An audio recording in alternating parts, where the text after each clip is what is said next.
Kelly Grimshield.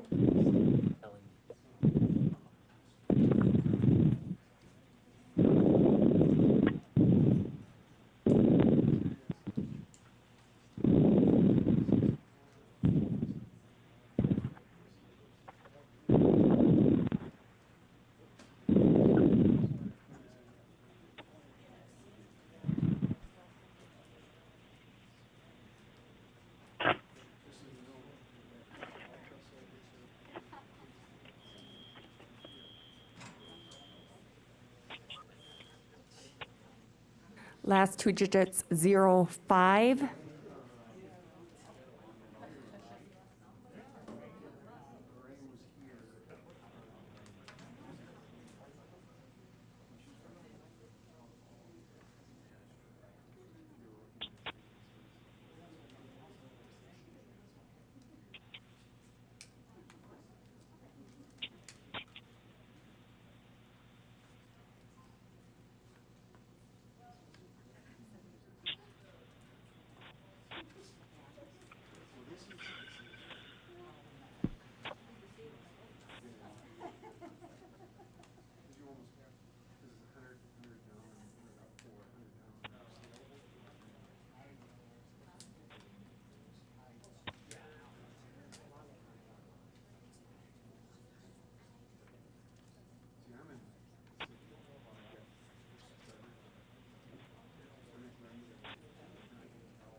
My call had dropped. Was I permitted back in?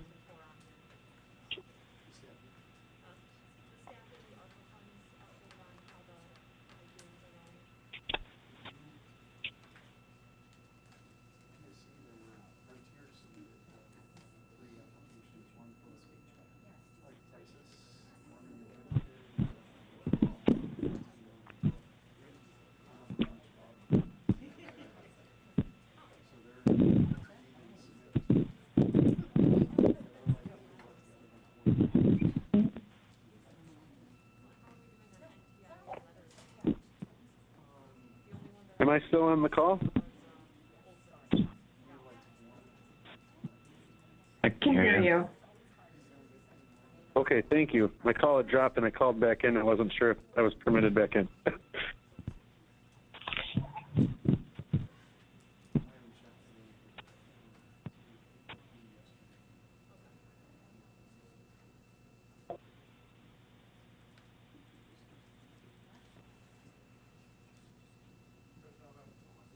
First off, I'm going to call the meeting of the Marathon County Executive Committee to order, please.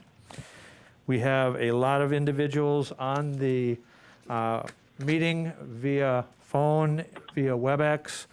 Just so everybody is aware, please, I would encourage everyone to put your phones on silent or vibrate, and to mute your phones as to not interrupt the meeting. If it does, if the feedback becomes too loud from the individuals that are on the phone, we'll have the administrator mute them, but we'll also open it up once the individuals are asked to, if they're addressing the board or the committee under public comment. First off, let me say that we've got 41 individuals who have signed up to address the committee under public comment. Public comment will be limited to 2 minutes per individual, and that will be strictly enforced.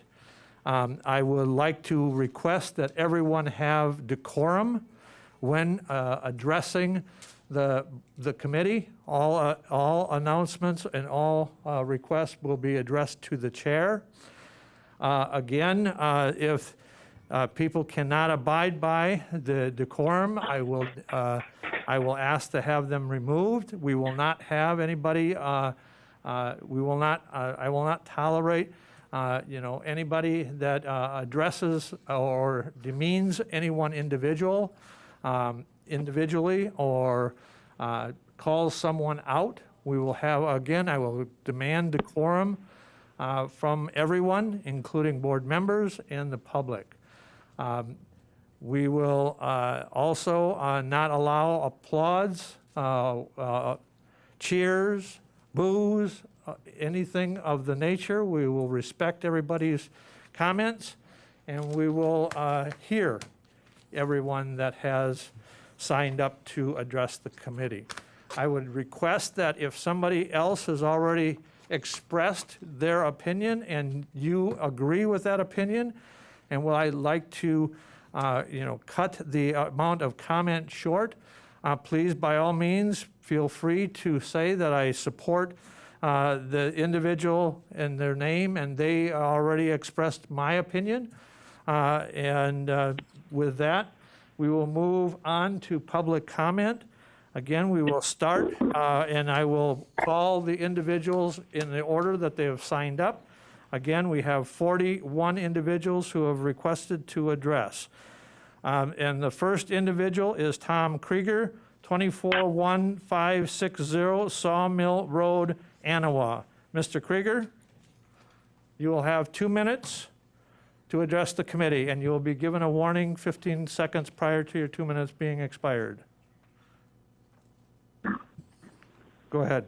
Mr. Chair, I'd like to express a little disappointment that you won't do the Pledge of Allegiance after my Marathon Fund program anymore, and I'll start with that. So, the Declaration of Independence clearly states, we hold these truths to be self-evident, that all men are created equal. We already have laws on every level of government to ensure that everyone is treated equally. Equality means providing the same to all. Equity, the other term that we hear a lot of is, means recognizing means that we all start from the same place, and we must acknowledge and make adjustments to these imbalances. Who's going to determine these adjustments? Our unaccountable diversity board? It's a slippery slope with no in sight. Marathon County already includes a statement on diversity in their published core values.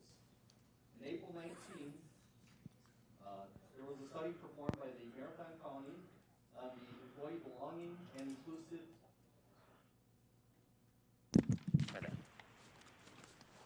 There was a study performed by Marathon County in 2019. Marathon County employees were asked if they had experienced situations, events, while working at Marathon County because of their race, ethnicity, color, gender, age, sexual orientation, gender identity, expression, veteran status, religious beliefs, disability, or social economic status. In response to the question, it was reported the vast majority of responded employees reported these types of negative events were infrequent. Martin Luther King said, "I look to a day when people will not be judged by the color of their skin, by the content of their character." This obsession with this resolution ensures that we will never see that day. This resolution is a wedge that will divide our community, not make us stronger. 15 seconds. If passed at some time in the future, this resolution will most likely be used to justify special privileges in the name of some, in the name of equity, ensuring equal rights are never achieved. I personally would like to make a motion. Time. Thank you.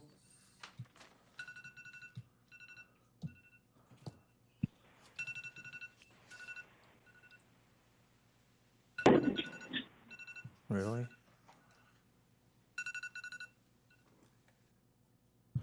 Next, we have Aaron Crawford.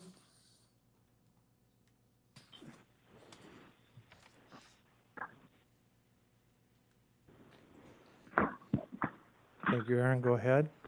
Many agree this ongoing resolution is truly a community for some, and I could not agree more. After many rounds of compromises that have included community members and various supervisors coming forward from both sides of the aisle, To help with several joint resolutions, it's obvious that the DAC is not interested in a compromise. How many times can we suggest to a committee to please remove the word equity from a resolution and all the other critical race theory rhetoric? I hope this committee can see that we're dealing with an ideological battle on a much, much deeper level. In summary, if you do not agree with the ideology contained within, then you are silenced and even censored. If there's any diversity of thought, they will shut you down just like the left is doing across the nation.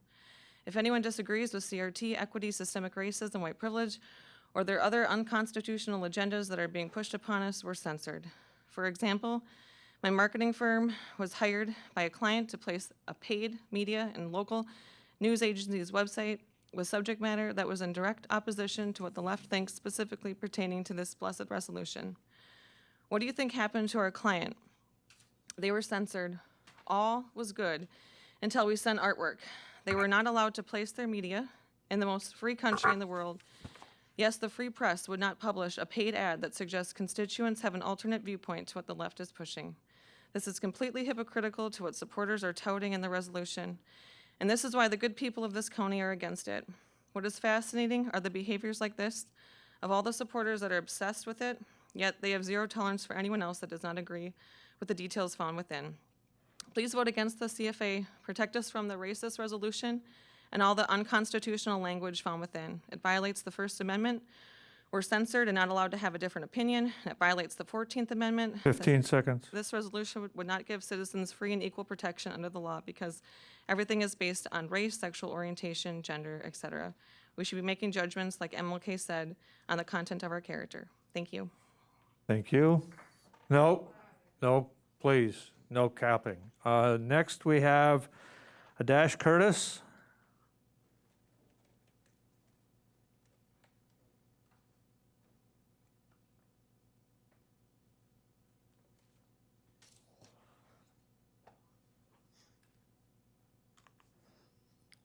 My name is Hadassah Curtis, and I've been a proud resident of Wausau, Wisconsin since 2018. I've lived a lot of different places in my life, and I've had the unique experience of moving very far away of my hometown of Dallas, Texas. Having seen a lot of different places, I appreciate Marathon County's diverse community. I feel support in knowing I'm not the only person like myself here, and that there are thriving communities of people different from me as well. Wausau is a home to people who have lost their original home, but now call here home, who are raising new families and who are establishing roots. I've learned about some of the influential families that first moved to Wausau and the ties that they had that truly shaped the entire Midwest. I know that this is a community people are passionate about, and it is definitely a community that is of all. To me, it makes sense that a community of all should be a community for all. It means that the use of slurs, derogatory language should not be tolerated, particularly in public spaces. Many testimonies have been brought up showing that, unfortunately, this has not always been the case. In cases where the usage of language incites real threats of violence, and in some of these testimonies, unfortunately, have had instances of that, it should be noted that this type of speech is already more harshly punished on the federal level. I bring this up because opposition to passing the Community for All resolution has claimed it violates First Amendment rights. This resolution does not and cannot have the power to change anything about the U.S. Constitution. While frowned upon, so long as you keep your words free of any threats of violence, you can go down the street saying as many slurs as your heart desires, knowing that you will not receive any criminal charges for having done so. This resolution does not violate that. You can say slurs and not be sent to jail for it. You might, however, be asked to step down or forced to retire if you are a public employee of the county. This is because while it is not a criminal offense to say a slur, it is one that violates the terms government employees take as part of accepting employment. At essence, this is a non-discrimination clause, and it's embarrassing that we haven't passed it yet. Thank you. Next, we have Latoya Campbell, excuse me.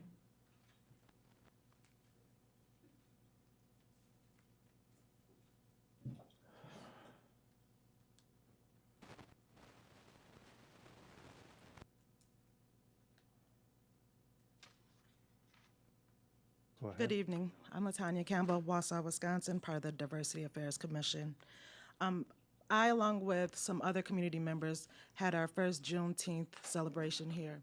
And during that celebration, we asked some of the community members what a community for all meant to them. And here are some of their statements.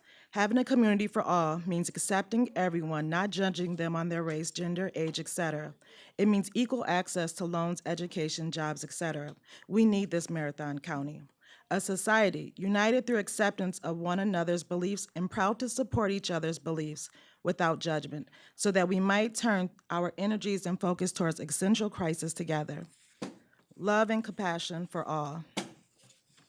The Wausau area needs to be a community for all so that LGBTQ+ and people of color, people like me, can feel safe and welcome without judgment. People recognize their biases and actively trying to better themselves each day, any way possible. Everyone is seen, heard, and valued. Love. One in which community members acknowledge that inequity exists and that they are willing to learn, reflect, and make meaningful change to create a more inclusive community. And I myself, to me, a community for all looks like when people in leadership step out of their comforts of their seats and from the stance of their constituents and do what is right because it is right.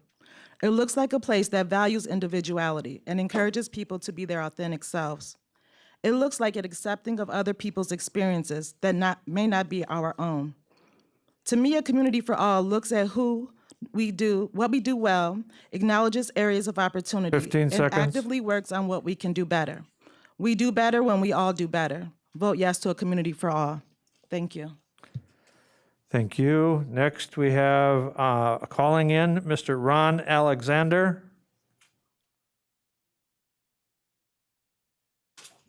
Mr. Alexander, you're on mute. Please take yourself off mute, and then you'll be given 2 minutes. Hear me now, Chair? Yes, I can. Go ahead. Your 2 minutes start. Go ahead. Support the proposed resolution declaring Marathon County a community for all. It was thoughtfully drafted by the Diversity Affairs Commission at the direction of the board, has undergone scrutiny and opposition, been revised with input from the opposition, and is ready for final consideration. And I urge the executive committee to move it forward to the full board. The resolution includes compelling indicators and evidence maintaining the status quo by saying that we are presently a community for all is unacceptable. We need to acknowledge that we can do better as a community to address exclusion, prejudice, and discrimination for some of our members. We need to acknowledge the input from our marginalized citizens in forming our policies and practices. The resolution would be divisive by intentional overreaction. Equity is not the same as equal opportunity, but examines factors that could be barriers to equal opportunity for any group of citizens to even the playing field. The Community for All resolution is a statement that will provide focus for us to work on inclusion of all community members, with belonging being the desired result. Thank you. Thank you. And next we have Jane Grams-Jennings.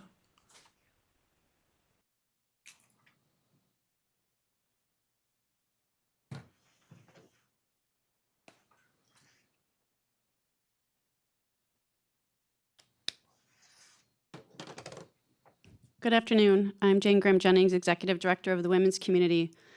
And as I was thinking about what possible things anyone tonight could say that haven't already been said, and my fear that minds here have already been made up about this issue, I was thinking about what I've heard for people who are in opposition to this. And there's a whole lot of fear of things that don't actually exist, but might exist.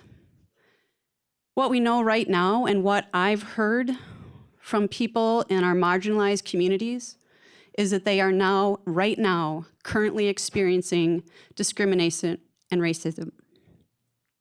It's really hard to hear that because I too don't want to believe that that's a reality.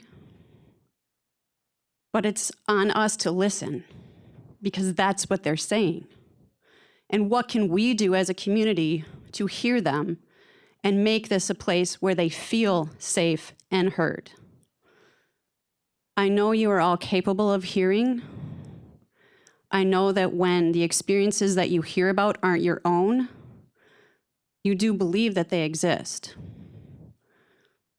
Many of you have not been victims of abuse, but you know what happens, and you want this place to be safer for people who experience abuse. You hear victims say, I am in danger and I need security. You have been hearing people of color, LGBTQ, disability say, 15 seconds. I need to feel safe. I don't feel that way now. Fear is driving this opposition. And the only thing greater than fear is hope. Time.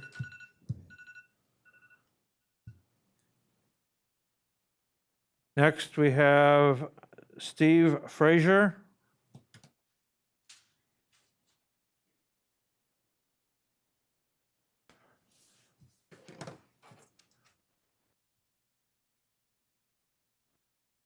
I have in my hand a copy of a resolution to make Marathon County a community for all. Last night I was in Madison, and I listened to 4 men talk about this resolution. A black man, 2 brown men, and a white man. They told me that this resolution is racist Marxism. They told me that this resolution is the embodiment, the blueprint for critical race theory. They told me that I'm a racist because of this resolution. Why? Because I am a conservative white Christian man, and because I say I am not a racist, I am automatically a racist, as in every white man in this room is a racist according to this resolution. They also talked about Martin Luther King, his I Have a Dream speech. And he said, in that speech, he said, I want my children to not be judged by the color of their skin or by their race, but by their character. They told me that the American dream is now awake. And as so often happens, when you wake up from a dream, you forget what the dream was. They also told me that we're in the middle of a cultural revolution. Racist Marxism versus good versus evil. What I ask from you is I ask you to rip up this resolution. And let's have a resolution inviting people to come to Marathon County and welcome them and tell them that we will judge them by their character, not by the color of their skin or their sexual orientation. Because I'm being judged because I believe in certain things and I'm white. So let's have a resolution and where we can make people feel good about themselves based on 3 pillars: truth, responsibility, and excellence. Good day and God bless.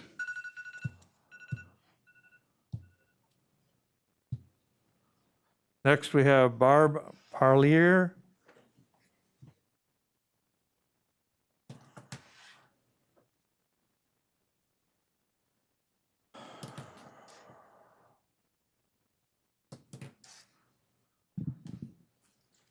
Go ahead. I'm Barb Parlier, and I live at 702 Butternut Street, Marathon, and I'm in District 35. I didn't come to speak about statistics. I came to speak with my heart. First, I'm against the Community for All resolution. I don't believe Marathon County is a racist county. Are there people with ideas? Yes, but I think we're missing the boat.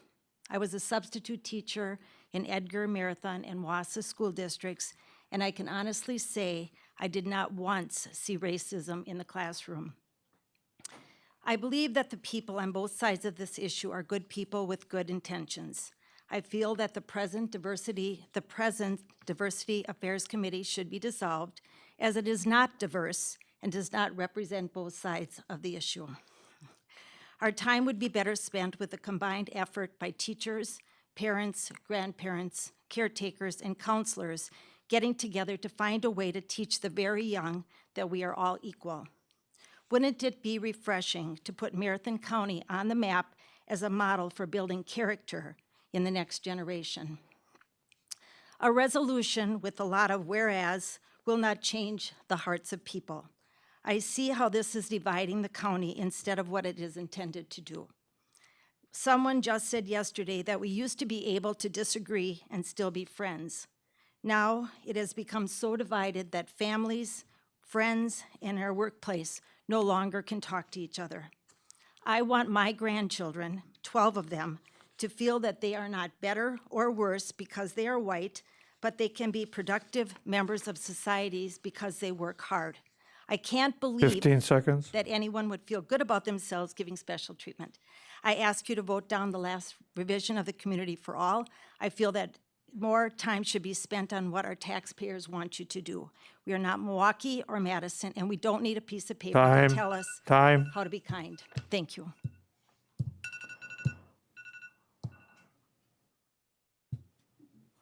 Next, we have Laverne Rondo. Laverne, please.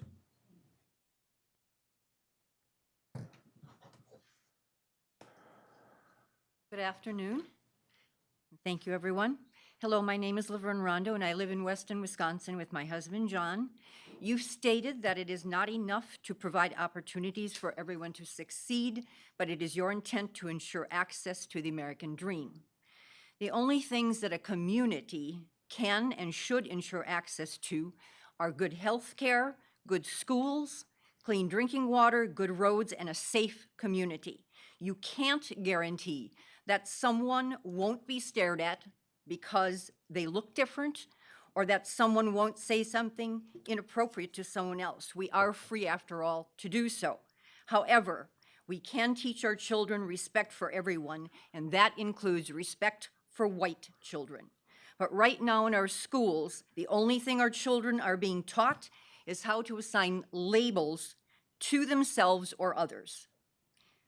Let's get back to teaching basics. Reading, writing, and math. Instill in every child the determination to go after a dream if they have the willingness to put forth the effort and make the sacrifices needed, knowing, yes, that they might fail, but having that opportunity, not handed to them, but pursued by them. A hand up when needed is a very different thing than a hand out. Excuse me. Hard work and dedication are the keys to whatever each person considers success, and that is not the same for everyone. Passing this Community for All resolution will not ensure anything but division and more imposition on our lives by our government. 15 so seconds. Please vote no. Thank you. Thank you. Next, we have Corey Tomczak.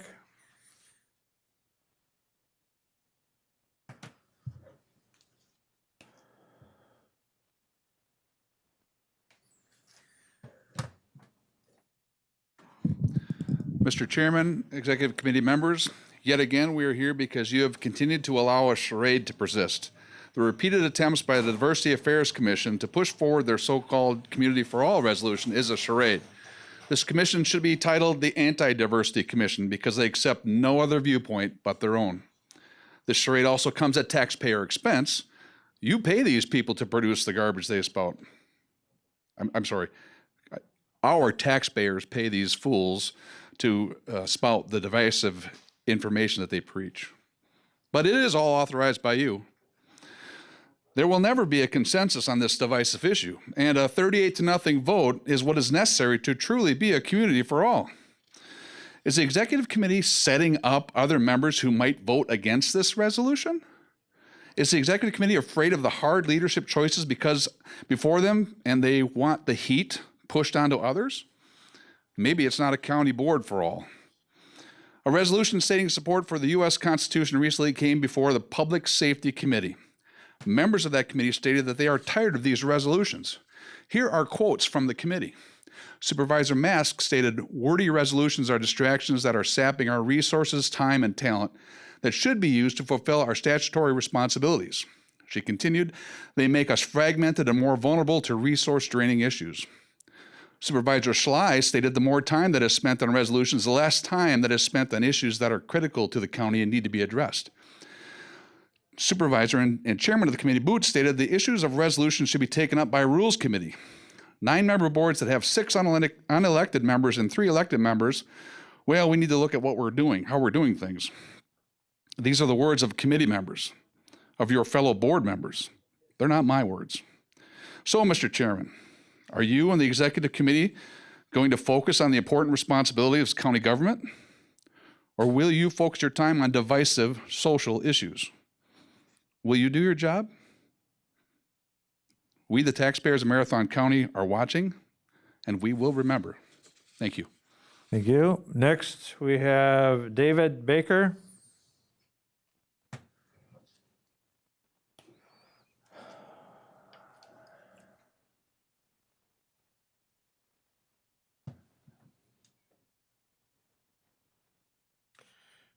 I'm Dave Baker. I live in Croninwetter. Many of us believe that the CFA resolution is just the first step of a larger plan to transform Marathon County into a community that no longer cherishes and rewards traditional values of individual initiative, hard work, and self-governance. Marathon County has been largely built and populated by waves of immigrants, German and Polish in the early 1900s, Hmong refugees starting in the 1970s, and more recently Hispanics. I believe that Hmong immigration has strengthened our communities and made our county more vibrant. We are now looking at another wave of immigration, a refugee resettlement effort that was largely hidden until it was brought to light by Get Involved Wisconsin, thus causing us to question the agenda beyond the effort.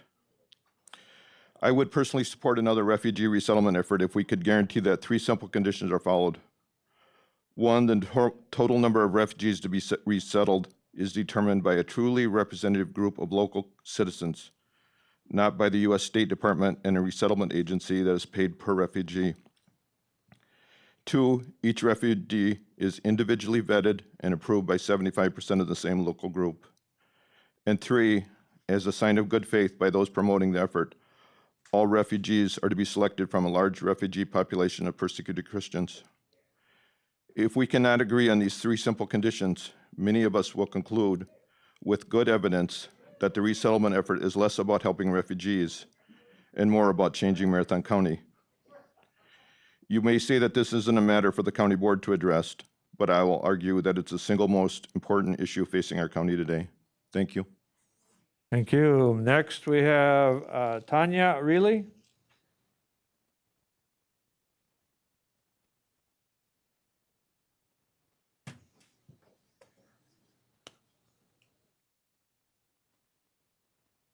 My name is Tanya Reilly. Over a decade ago, I lived in Green Bay and I taught English as a second language, or ESL classes, for nonprofit literacy organizations in the area. Over my many years of teaching, I had Somalian, Latin American, Israeli, Hmong, and Russian students. We all supported and encouraged each other to achieve our common goal, which was to improve the lives of students. Never in all my years of teaching did any of my students disrespect, argue, or insult each other over their racial or ethnic differences. In light of all the recent racial and ethnic strife ginned up in Marathon County, I asked myself, how in the world did I teach a multiracial and multicultural ESL class for so many years with no infighting among my diverse student population? I believe the answer is simple. Because America is not systemically racist. Because Green Bay is not systemically racist. And because Marathon County is not systemically racist. My students were not judged based on the color of their skin. They were respected for their character and merit. My students worked hard to learn English in order to provide themselves with chances to better their lives in America, a country that offers immense opportunities not found anywhere else in the world. In contrast to the ideal of equal opportunity for all, which is the backbone of the American dream, most versions of the Community for All resolution's goal is to achieve racial and ethnic equity. Equity has nothing to do with the American ideal of equal opportunity. Equity is a Marxist socialist ideal of equal outcomes in which rights and property must be taken away from those considered the oppressors and redistributed to those considered the oppressed. This Marxist ideal, by design, divides the population into groups. Currently, the divides are generally among racial lines. It is chilling for me to think how the Marxist race-baiting agenda of the Community for All resolution would have played out in my ESL classrooms all those years ago. As a teacher, how would I have managed a group of diverse students who judged each other based solely on their race and constantly felt that they were either oppressing or being oppressed based on the color of their skin? I prefer to live in a county in which equal opportunity is the ideal, and people are not judged based on the color of their skin. Please preserve American ideals in Marathon County and reject the Community for All resolution. 15 seconds. Get back to focusing on the legitimate county business that you were elected to do. Thank you. Next, we have Dan Barth. He's calling in. Dan, you need to remove yourself from mute.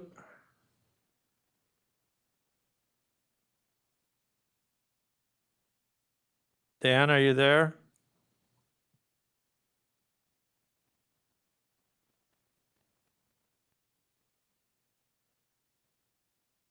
Dan?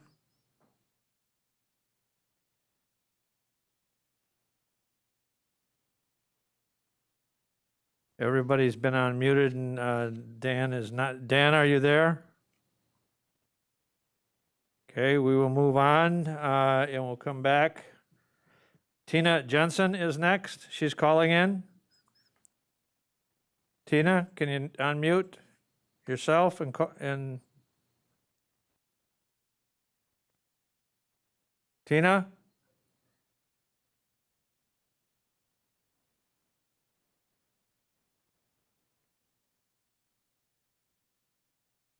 Tina, are you there?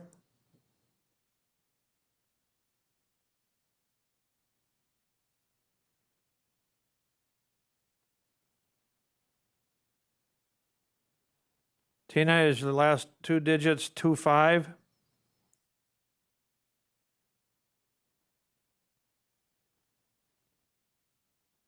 I have last two digits 25, but I'm not Tina. Okay, thank you. Thank you. Then we will move on to next, Gail Marshall calling in also. Gail, are you there? Yes, I am. Go ahead, Gail, then your Thank 2 you for minutes. this opportunity. Go ahead. As a policy board, where are the specific policies that this resolution is intended to impact? Are you being asked to pass it to later find out what its intent is later? Without specific policies, the board has no idea how this resolution will impact the county budgets and county operations. However, this year's intense focus on looking at all outcomes by race is a clue. Like the July social services packet, which breaks out child protective services by race. Or maybe the county health department, whose matrix says it's unacceptable for managers to focus on merit and culture when hiring. Well, MLK had it right. We are all better when we value content of character over any of these immutable characteristics. Do not be duped into voting for this divisive resolution that has done nothing but divide for the last 15 months. Also, what is the opportunity cost of that 15 months of focus on this resolution rather than some of the intense problems that are already happening in our county under statute that you are supposed to be paying attention to? Again, this resolution is divisive and it also is un-American. Thank you for your time. Thank you. Next, we have James Russell.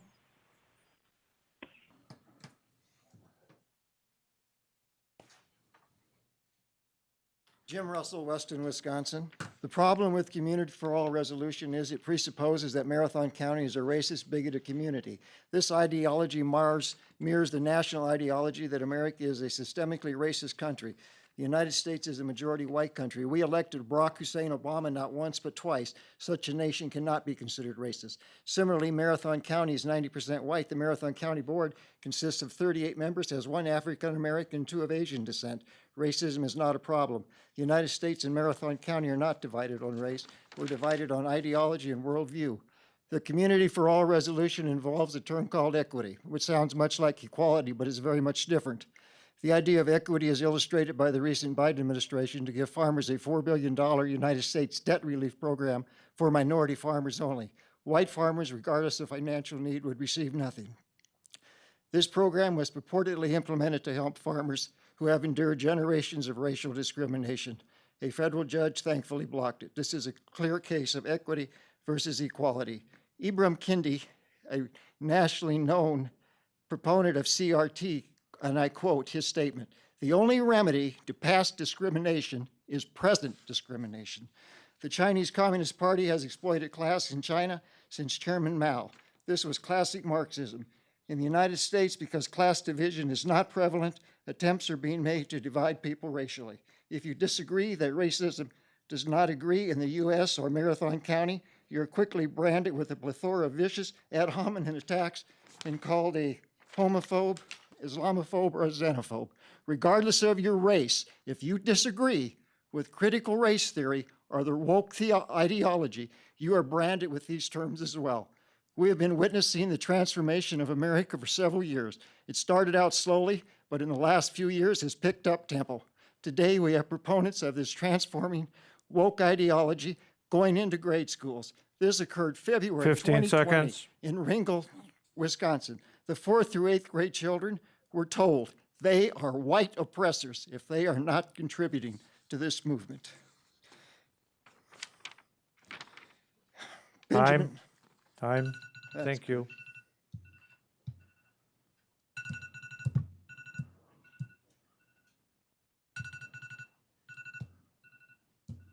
Stop.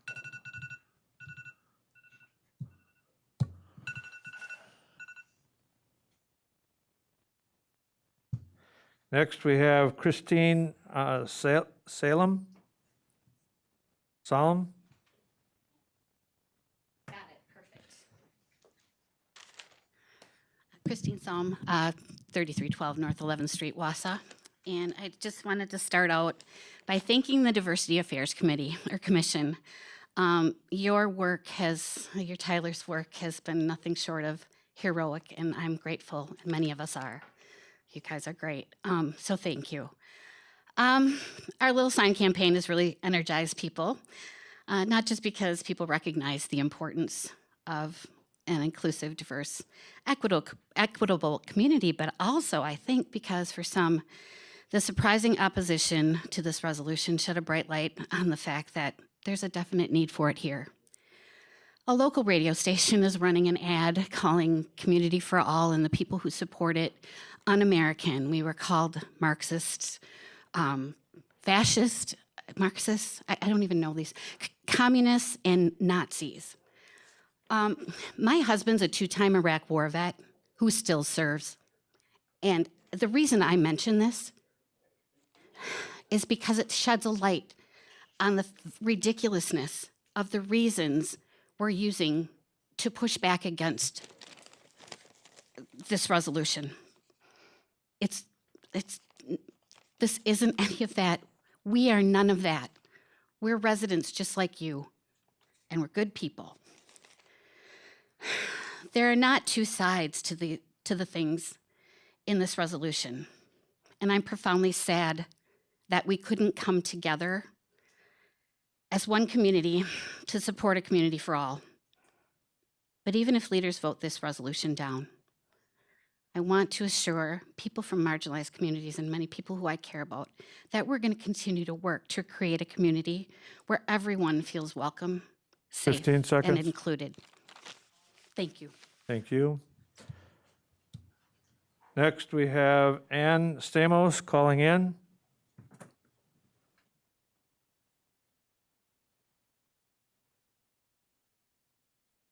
Community for All resolution. Go ahead, Ann. Oh, can you hear me now? Yes, I can. Go ahead. Okay. Yep. I'm here to urge the executive committee to pass the Community for All resolution. This has been a very painful process for many because the life survey statistics and people's lived experiences show that Marathon County residents are experiencing discrimination. The continued failure to pass this resolution says to the residents experiencing discrimination that your experience isn't real or we don't care about your experience. I'm asking you, the members of the executive committee, to put yourselves in your constituents' shoes. They deserve institutional recognition for their experience and for you, the elected officials, to say this is wrong. The continued failure to do so is honestly heartbreaking. We all deserve to live in a community that will publicly say that hate is bad and all are welcome. Now for the economic consequences of the refusal to pass a resolution that says we're welcoming. It's been proven over and over again that being a welcoming community is part of attracting business and talented employees. We are on the record in the New York Times as a community that does not care to take a stance against hate and discrimination experienced by our neighbors. It's not a good look. Pass this resolution for the moral reasons of validating your constituents' lived experiences and for the economic reason that we are exposed to the nation as a place that won't take a stance against hate, reducing economic investment. Passing this resolution should not be difficult. Your constituents have spoken through the life survey. This resolution needs to be passed. It should not be difficult to say that hate and discrimination are wrong. Thank you. 15, thank you. Next, we have Tina Jensen. She's called back in. Tina?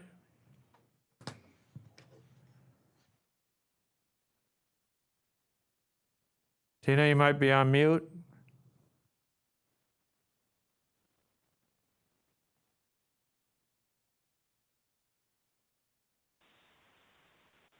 Try it again, Tina, please, if you're on mute.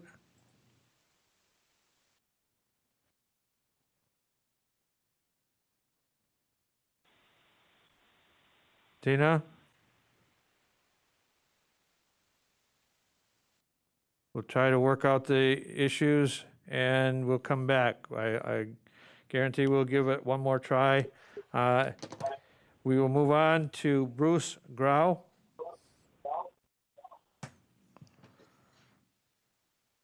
Is that Bruce Bohr? No. 2-3?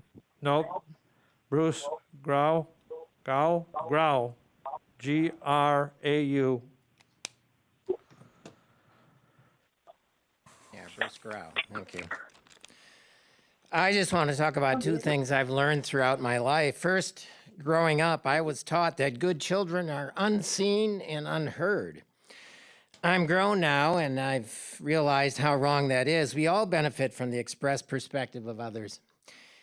In fact, there is a popular African proverb that states, when an old person dies, a library burns. Marginalized people in our community feel unseen and unheard. Stop treating them like children. Actively support their rich and vital participation in our community and start today by voting for Community for All. Second, as a decades-long geriatric and palliative care nurse practitioner, I have had to alleviate a lot of pain. To effectively manage pain, you have to firstly accept the person's experience of pain is real. I learned quickly that pain can be expressed in many ways, often not following its stereotypical presentation. It can be sharp and agonizing, pins and needles, burning, throbbing, a continuous debilitating ache, and or emotional anguish. Withdrawal, irritability, difficult sleeping, loss or gain of weight, depression, anxiety, spiritual or psychological imbalance or inability to function normally by themselves or in any combination can all indicate pain. Responders to the Life Report have said they were experiencing pain. Pain of exclusion, pain of not being seen or heard as an equal. 15 seconds. The humane response is to acknowledge it, then treat it. Conversely, well, that is your choice tonight. Thank you. Thank you. Next, we have Joanne Leonard.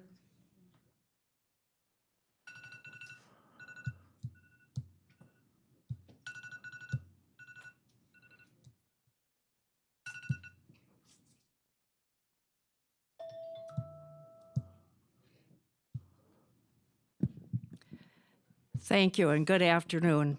My name is Joanne Leonard and I live at 923 Maple Hill Road. I'm here to speak to agenda item, a community for all. I'm going to say one time, this has been and continues to be a community for all. The maneuvering with this resolution has suddenly made it a community for some.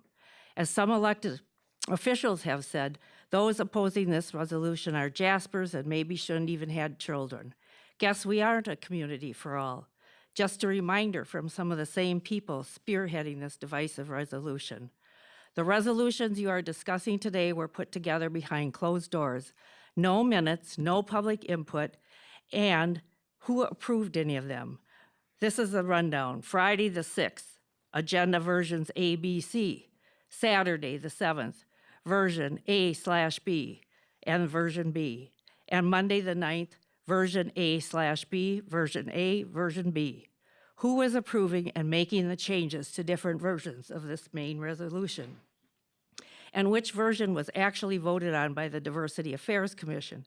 6 unelected people and 3 supervisors, the committee bringing these versions forward. This whole process should be tabled indefinitely. So much for transparency by the supervisors and the Diversity Affairs representatives. Yes, we have heard the stories of those who encountered racist and bigoted people. Call it out when you see it. Don't put all of us in the same package. This started with white privilege and systemic racism. Nothing has changed. The words, quote, have been massaged to make them palatable to more people, unquote, as one county board supervisor said. 15 seconds. Ideological charged issues won't end with this resolution. We will continue. We can't continue to let people in power, which includes our local elected and appointed officials, social engineer what we think and do. Time. Please vote no. Next, we have Joel Lewis.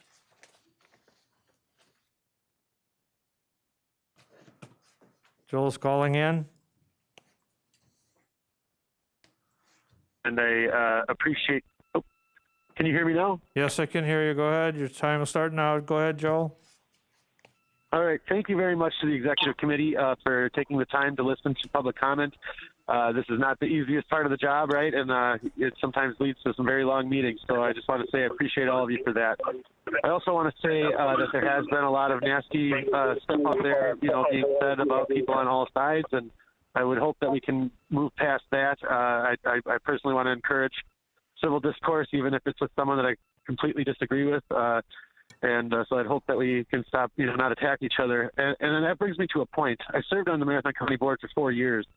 Many of you on this executive committee were on the board at that time, and I think you're good people. And I think that people who haven't served with you, that don't know how passionate you are about the county and how much you care about this community, those that are on the outside looking in, just see a resolution that recognizes and celebrates the diversity in our community.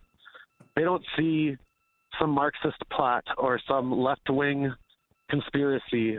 They just see a community for all resolution. Quite simply, that's what they see. And when they see you, who I know to be good people, opposing this, or when they hear those in the community that are speaking against this, I think that it just makes them further believe that that there is a problem, right? And so I just want you to understand that the people on the outside aren't seeing this maybe the same way that many of you in that room tonight are, that oppose this. And so I would hope you understand that this resolution has no fiscal impact, that it's not, some aha resolution that's going to lead to other things that are going to hurt the taxpayers. It's just a resolution coming from a place of love that says that all are welcome, and we celebrate that. Please vote yes, and thanks again, all of you, for your service and for listening to the public. Thank you. Next, we have Bruce Bohr calling in. Bruce? Bruce, are you there? Please unmute.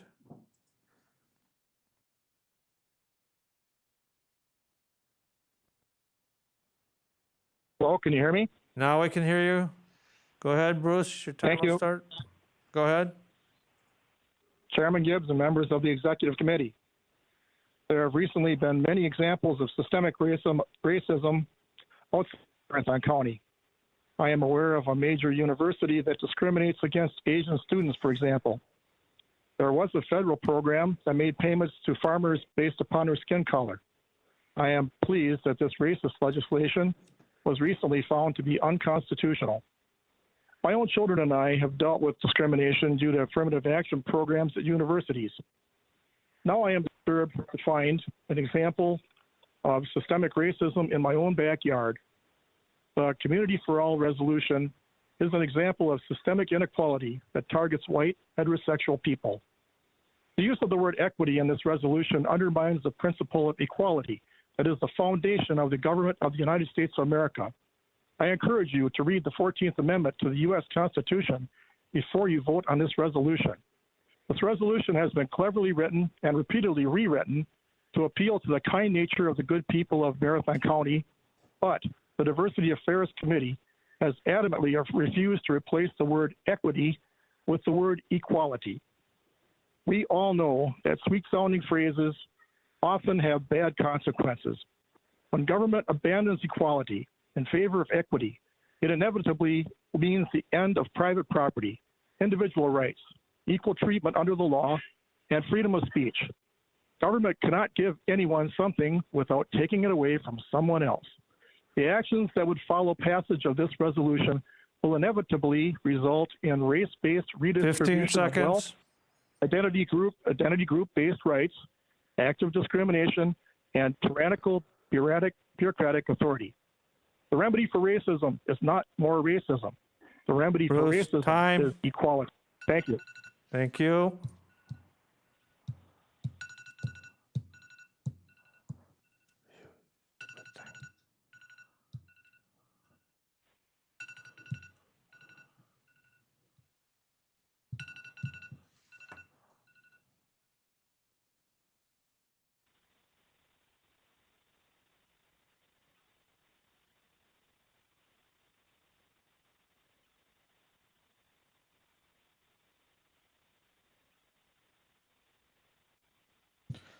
Next, we have Patrick Bacher.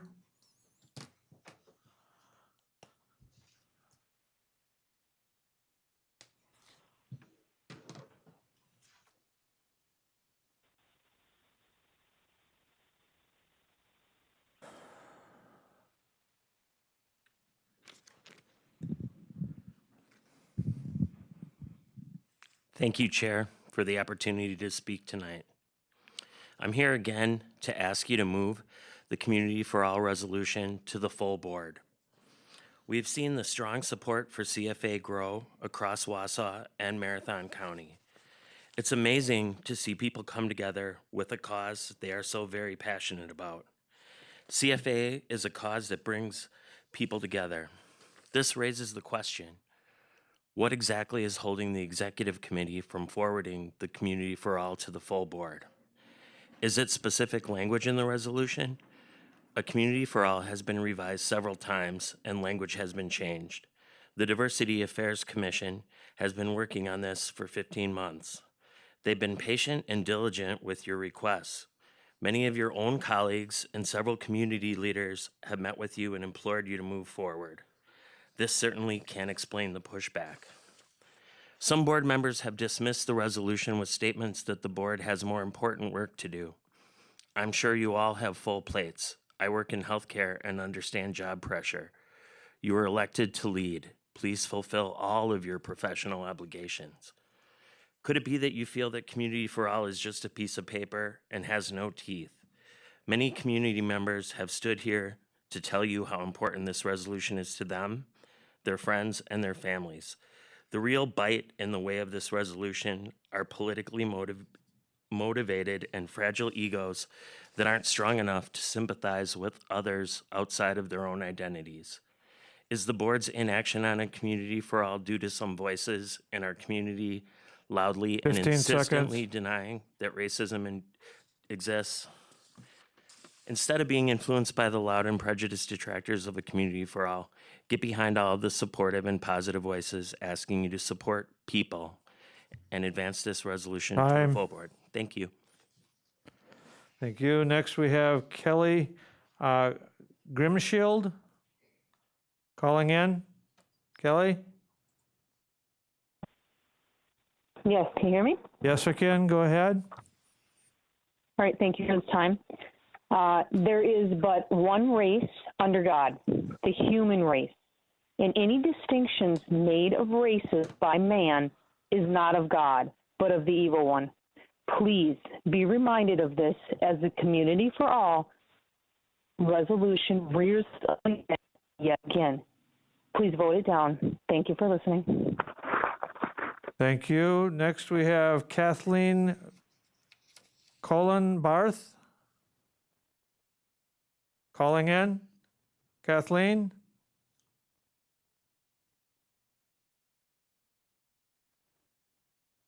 Hello? Yes, go ahead, Kathleen. Yes. Go ahead, Kathleen. The Community for All resolution is a statement confirming Wausau as a welcoming community. I'm not sure. I'm getting some feedback. You're getting a lot of feedback. Do you, try again? Is this better now? No, we're still getting feedback. Do you have multiple call-ins?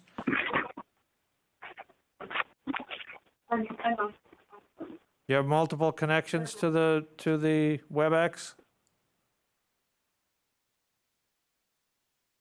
Still there, Kathleen?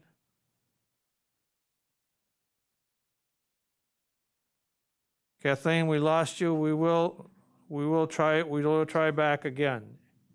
We'll move on to Betty Ahrens. Or Ascends. Hello, thank you for this time. I just want to say that in the 20 years since my husband and I have moved here, we have observed Marathon County to be a very welcoming community to all, including people of many diverse ethnicities and backgrounds. I am sorry that there have been some that have had negative and hurtful experiences. I truly am. We have been, but I don't think, sadly, this resolution cannot change the hearts of some unkind people. My husband and I have been following the resolution since it was first put forth as the No Place for Hate resolution. And when one reads between the lines of this resolution, we can see critical race theory, a theory whose top thinkers say that in order to remedy the racism of the past, we must have present racism, purely based on skin color, white in this case.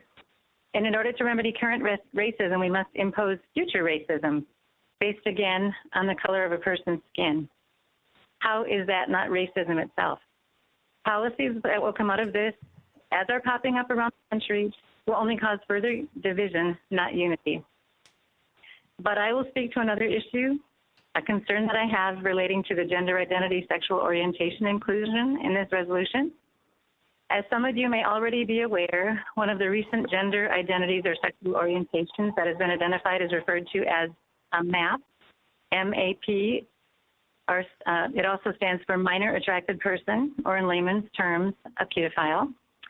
In addition, some of you may or may not be aware that last September, the state of California passed legislation that is being seen by many as a first step towards legalizing or legitimizing pedophilia.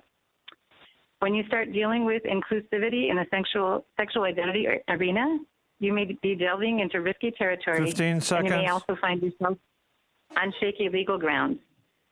For this reason stated and others I could also mention if time allowed, I ask you to vote no to this resolution. Thank you for your time. Thank you. Next, we have Julian Brown.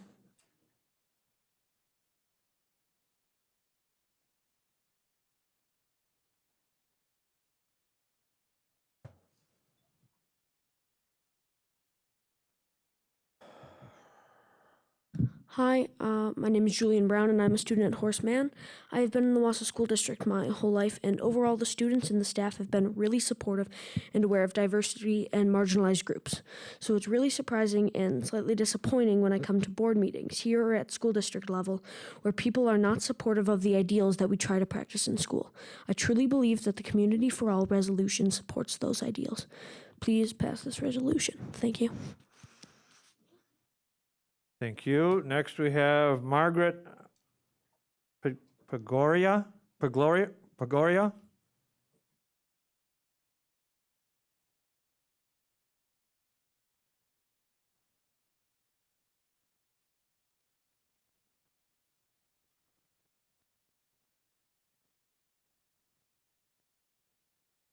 Hello. Thank you to the members of the Executive Commission for hearing my comments today.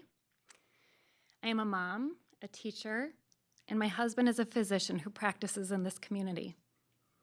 Our strength as a county board to support and uphold an inclusive, expansive view of the residents who live here is an important aspect of our identity as a community. There is no hidden agenda here. Sometimes things are exactly what they purport to be. This resolution seeks to ensure that the perspectives and experience of all residents who live here are to be accepted and valued. The final statements of this resolution are impactful in their simplicity. The stated language of integrity and celebrated diversity are not demeaning to one group or over another.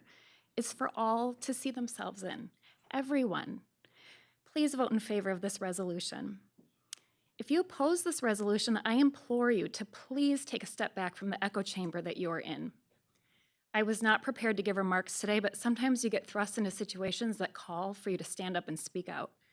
It is disorienting to sit here and listen to attacks and name-calling occurring. Communist, Marxist, evil, un-American, pedophilia. Clearly, emotions are running high. The root emotion of anger is fear. As a mom and community member, I want to remind everyone to just address each other with civility, refrain from labels and characterizations meant to destroy the perspective of others. We can disagree without attacking. That's at the very core of this resolution. The loudest voices cannot drown out the incredible wave of support for this 15 resolution. seconds. It boils down to community identity, not of the fringe, but of the overwhelming majority who are proud to support their friends, neighbors, and community. Thank you. Next, we have Cynthia Ducharneau Schaefer.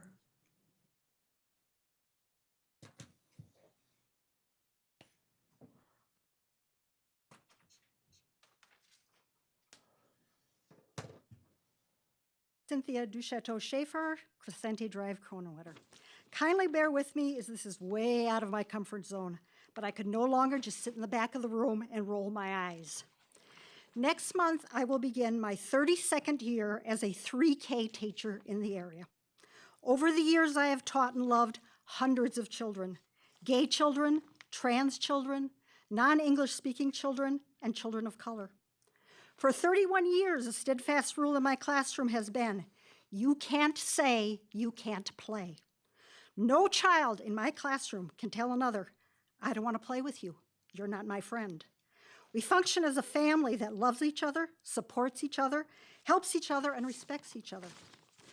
The Community for All resolution is Marathon County's you can't say, you can't play. There's a little difference, except that 3-year-olds understand the importance of the words and display empathy, while some adults just don't get it.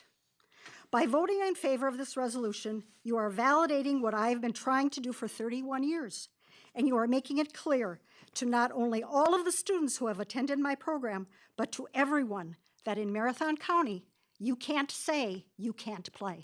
Thank you. Thank you. Next, we have Dan Parlier.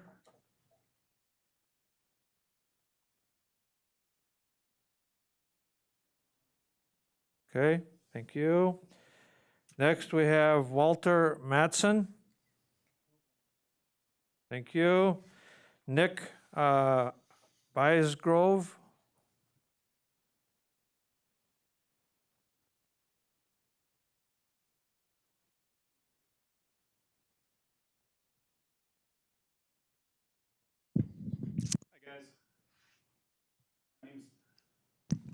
Hello, my name's Nick Bisgrove, and I want to say I love all of you. Obviously, I'm in support of the Community for All resolution, but I really want to say I really love the opposition. Everything you guys are doing is really building us to here. I have to disclose that I'm a volunteer. I help hand out the Community for All signs. Started off as a sign project, but obviously it's grown into this. Every time you oppose it, more signs go out. Every time you oppose it, more t-shirts go out. We can't keep up with this.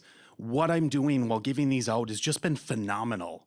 So while we're an organization of love, the hate is just bringing us together. It's bringing all sorts of citizens from across this county. We've moved to Portage County. We've got a chapter in Rhinelander. And you know what? We're going bigger than that. We've just shipped our first signs out to Utah. We're in contact with Michigan. I hope you pass this resolution. Thank you. I just, really think that this is bringing us together. And in the words of the English songwriter John Lennon, imagine all the people living in harmony. Thank you. We have Bree Cherney.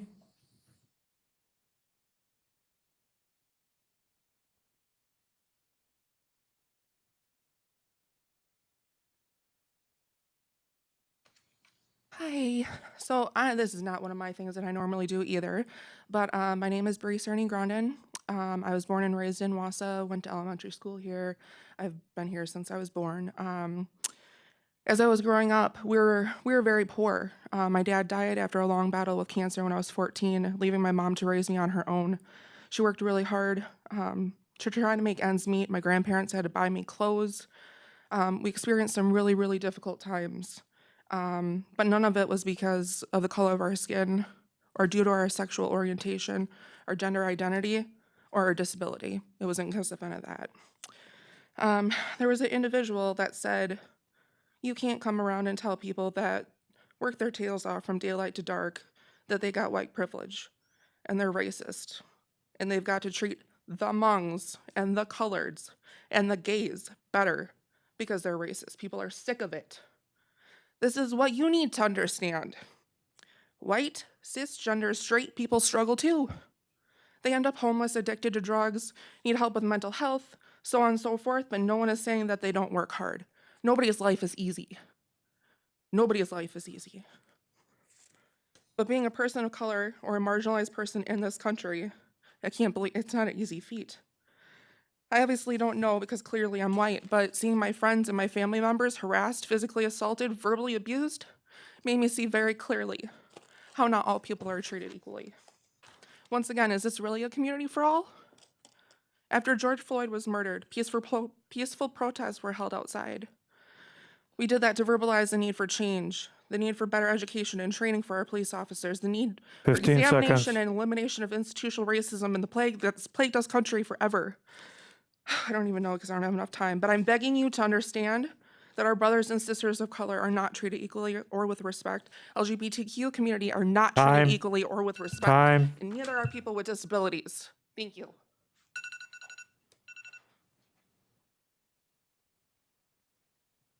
Isaiah Winsell. Christopher Wood.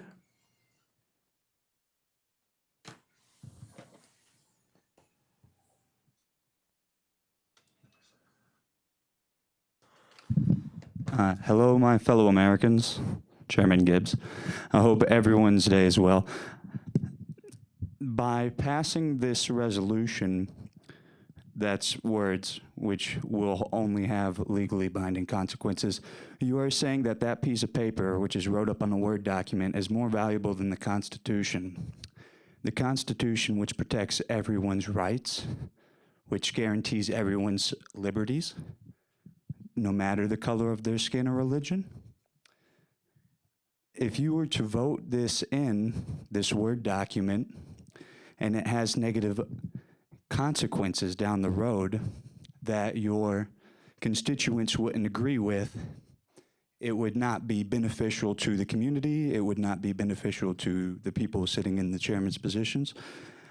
I think that, or I believe, strongly believe that it is a community for all. I went to the fair and I seen everyone of all colors. I didn't see any signs saying anyone could be held back. I believe in action. Actions speak louder than words. I do the Monday Mile, and I encourage everyone to come join me. I do it publicly, and you can come join no matter the color of your skin or religion.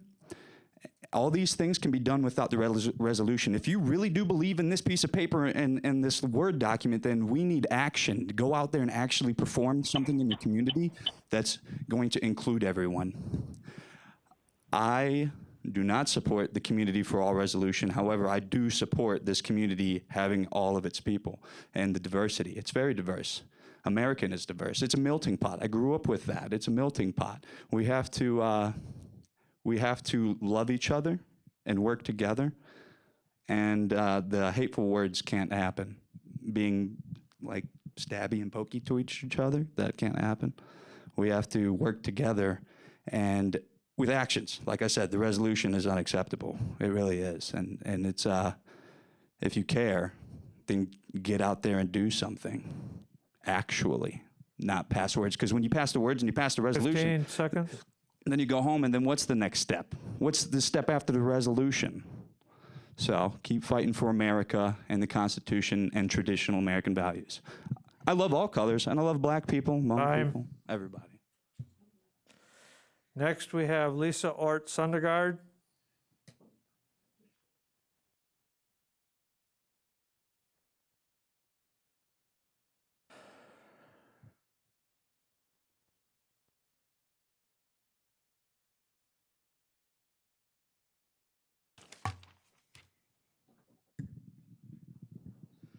Thank you, Chairman Gibbs. My name is Lisa Ort Sondergaard. I reside in rural Edgar, Marathon County. I've been here for 24 years.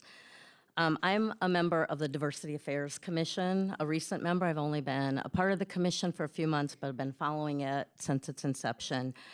But I'm not here to speak as a member of the Diversity Affairs Commission. I'm here to speak as a citizen, somebody who raised their children here, Wausau School District for over 10 years. To say there's no racism or discrimination or bigotry or homophobic behavior or attitude in this county, I will tell you from experience that's not true. I've had 5-year-olds in my office crying because their classmates called them fags, because they were told by their parents they're going to hell because their parents support candidates, political candidates who are pro-choice. Kids, little kids are getting this from us grown-ups. And I've heard before people say that there's unintended consequences for this resolution. There's no funding mechanism attached to this resolution. I know this resolution will not change the hearts and minds of people. And I too agree with our previous speaker on one point, and that is action is required. And although this resolution has been described as dividing our county and our community, I would argue with that and say our nation has been divisive and divided for years, and that's a political thing. That is not something that is unique to Marathon County. Calling this resolution Marxism and critical race theory in disguise with unintended consequences is 15 also a seconds. political agenda. That's not about our community. You're making it something it's not. I have to say that Jane Graham Jennings probably spoke this better than anything. Look at really why you're opposing, because I think fear is the underlying motive. Thank you. Next, we have Carrie Morrill.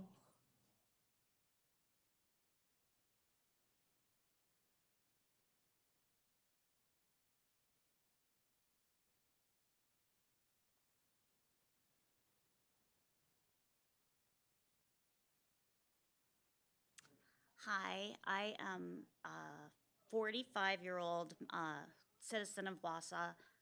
We own a business here. I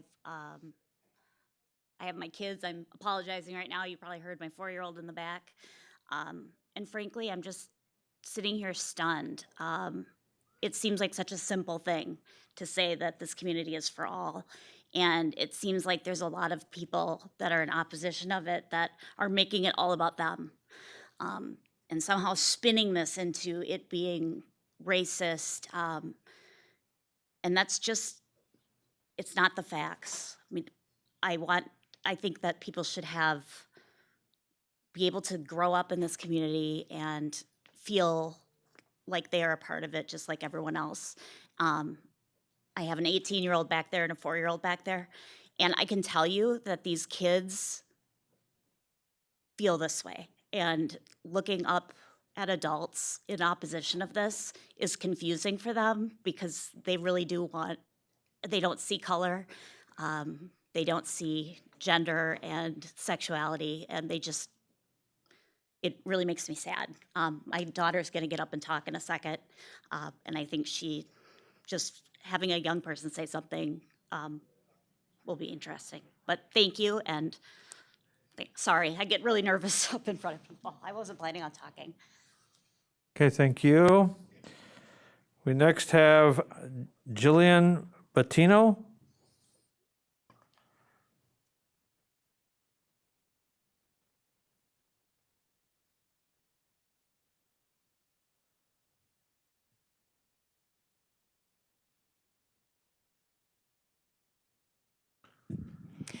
Hello. So my name is Jillian Bettino. I am a 16-year citizen of this county and of Wausau. I'm a physician in the county, and I've served here most of my career. My husband's also a doctor, but most importantly, I'm a mother. I have 6 children, 3 girls and 3 boys, amazing kids, 15 to 25 years old, all graduated or will graduate from Wausau West. I think that I want to share with you my unique perspective as a mother who has both black and white children. So my first 5 children are white, and my youngest child is black. So I am going to tell you a story about something that happened with my son that it might be upsetting to some people in the room, so I apologize for that. A little trigger warning here. So my 10-year-old came home from school, and he said, Mom, somebody told me a racist joke today. And they started by saying, and it was at school, by the way, on the playground. So these things do happen at school. And I can tell you probably 40 of these stories.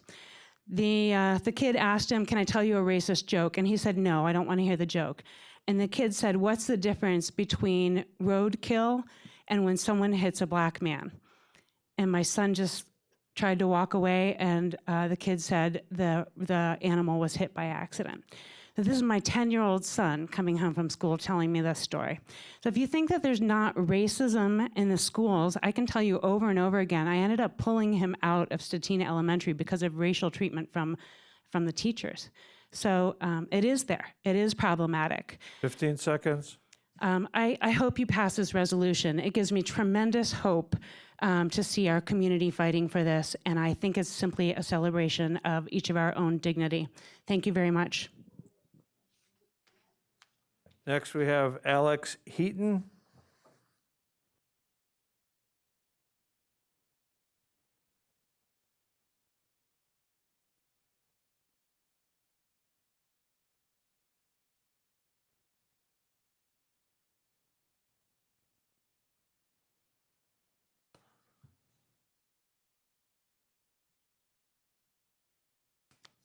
Okay.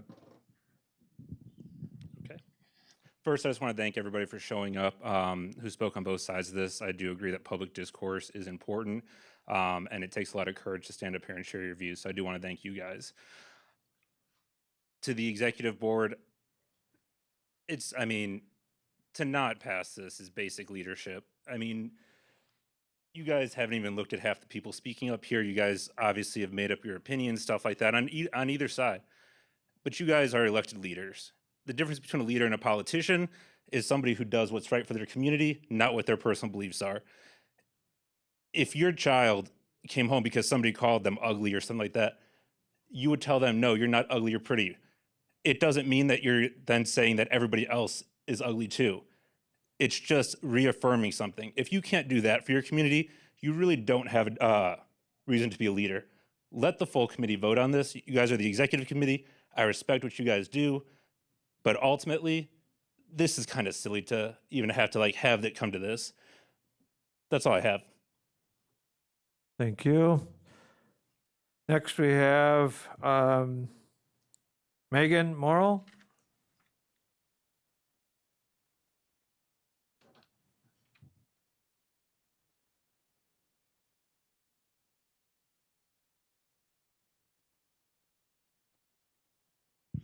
Hi, my mom was just up here. I'm her oldest daughter, and I just want to say, this doesn't make sense to me.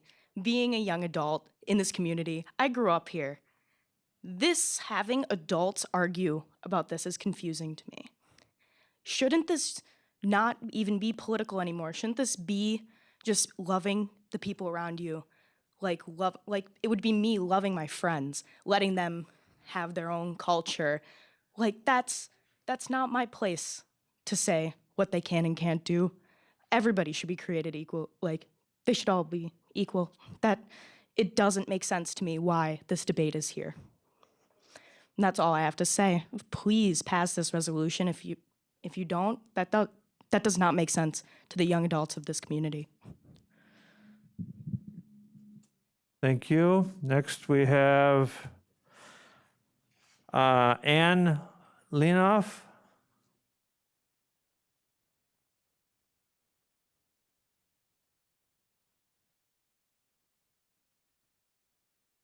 Hi, thanks for having me. So I'm a licensed mental health provider in the community. I've witnessed the increase in mental health struggles that people have had since the pandemic, and much has been made of that. What we don't talk much about is the toll it takes on people's mental health when they experience both personal attacks and systemic discrimination based on minority status related to skin color, ethnicity, gender identity, sexuality, or other inherent aspects of who they are as people. For many people in our community and across the country, these traumas stack up day after day, week after week, and year after year. To hear people stand here and claim that the experiences these people have had not only aren't valid, but are not real, it's just dumbfounding. Racism is real. All the other isms and phobias are real. People are telling you they are experiencing discrimination, and you are swearing that it does not exist. So I lost track long ago of the numbers of appalling stories I've heard in my office from clients who've been treated poorly for being other. These experiences are pervasive. Discrimination, both on a personal level and on an institutional and systemic level, lead to poorer outcomes, not just in terms of mental health, but physical health, income, education, and a myriad of other factors. People who claim there is no racism or otherism in this county, state, and nation are either blatantly disingenuous or intentionally ignorant. This resolution isn't going to change their minds, but what it does do is say that leadership in our county recognizes the value of diversity. It says we hear you, we believe you when you say you don't feel welcome here, and we are committed to doing our part to change that. We had people up here quoting Martin Luther King, saying this isn't a racist country. That quote was from his I Have a Dream speech.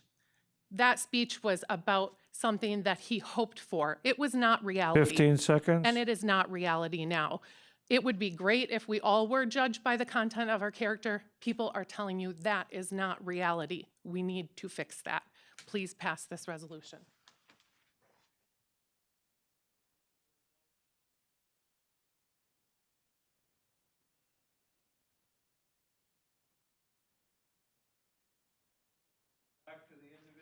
We'll go back to the individuals who called in that we tried to get a hold of.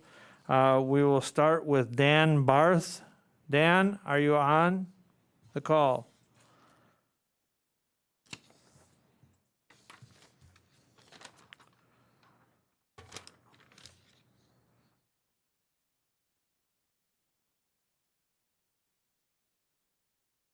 Dan, do you have your phone muted? How about now? Can you hear me? Now I can hear you, Dan. Go ahead. Oh, You'll have wonderful. 2 minutes. Thank you. All right. Thank you. I'm a little bit astounded by the controversy myself, as my reading of this says that this is a community for all resolution. And I don't understand what could be more attuned to our shared values than to stand for the fair and equitable treatment of all our county's residents. I urge you not to read sinister hidden meanings into the clear and uplifting words in this resolution. There's no hidden agenda here. Please move this forward. Thank you. Thank you. Next we have Tina Jensen. Tina, are you on? Can you hear me? Now I can hear you, Tina. Can You you have hear 2 me? minutes. Okay. Thank you. Okay. So I'm really glad that these meetings are taped and people can go back and listen to the comments, because obviously there's two different things. The Community for All resolution should have been labeled Community for Some, or we literally have worked with them for 15 months, like the other people have said, and we've taken lots of words out of it. And if we weren't all about labels, I don't know what the big push is for this resolution. A lot of people actually haven't read it, and I want to make something clear. Resolutions become mandates. Mandates become ordinances. Ordinances become law. And if we weren't functioning out of fear, why are we putting masks on our face? Why aren't we using ivermectin or hydroxychloroquine? Why are those things being censored? So I want to come back, and for those of you who have not read the resolution, it is a resolution for some, and it's based upon feeling and emotion, and no one has said that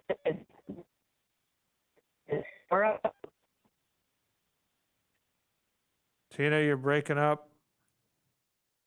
Oh, no. Now go ahead. It is meant to. Okay, it is meant to not work. It's against, if you are a white family in Marathon County with white children in the public school system and you want them judged on the merit of their behavior and hard work, the Community for All is not for you. If you're a pro-life Catholic in Marathon County, the Community for All is against you. If you are an American with Hmong cultural ideas about marriage and children and how you marry and who you marry, the Community for All is against you. If you're an American that happens to have black skin from California and you're pro-life, the Community for All is definitely against you.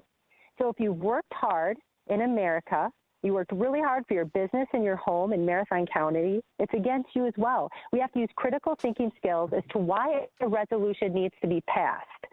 We need to use critical thinking skills apart from emotion on what is going through and why it needs to go through.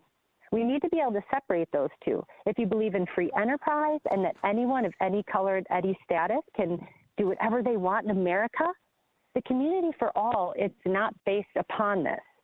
And if you know that communism is not good, the Community for All is against this. And I feel like people don't like the word, people seem to not like the word communism. Communism is a functioning thing in other countries. It's not name calling, it's a form of government. Time. So do more research. Thank you.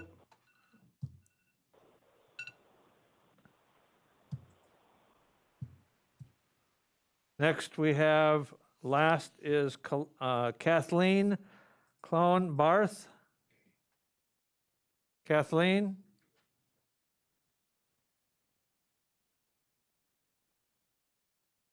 Kathleen, are you there? Are you on mute?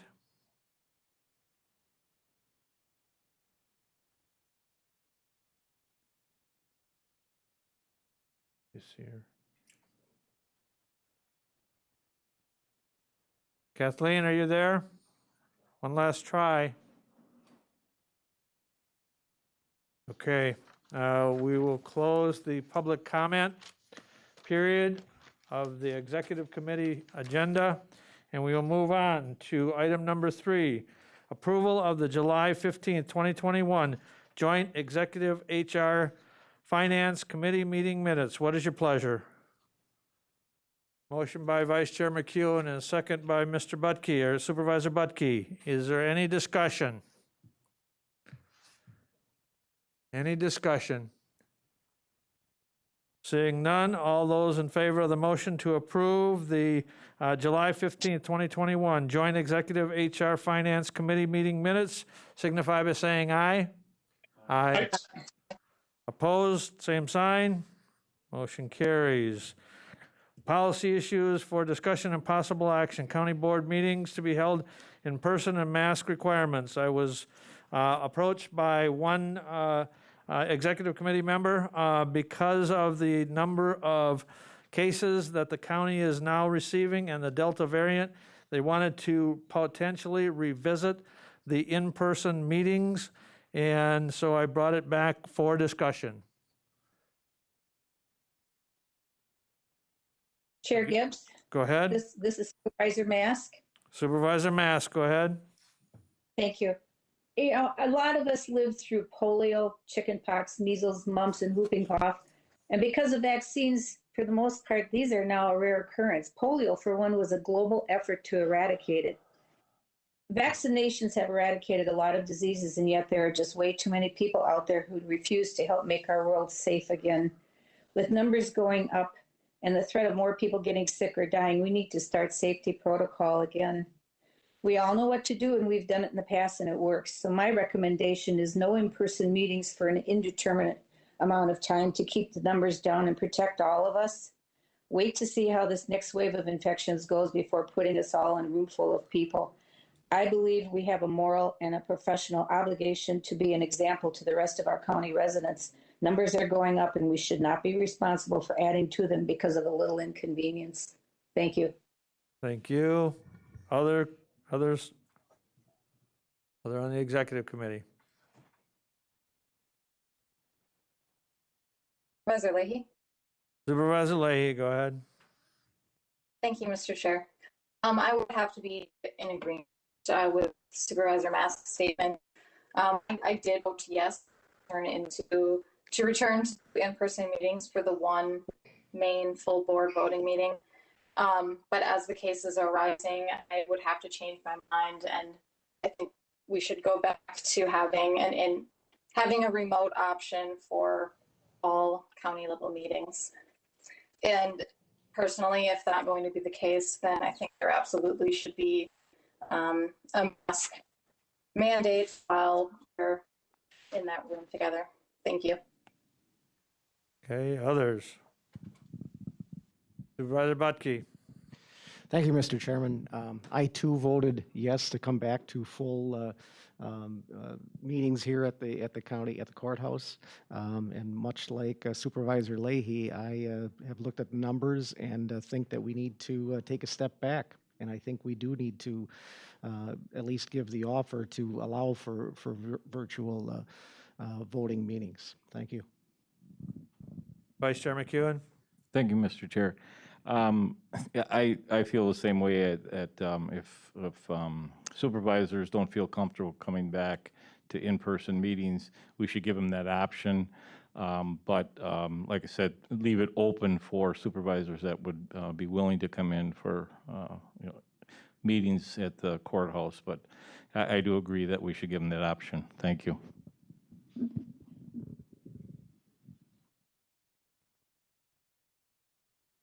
Okay, we have Supervisor Boots and then Supervisor Robinson, and we'll also go to Supervisor Alangahan.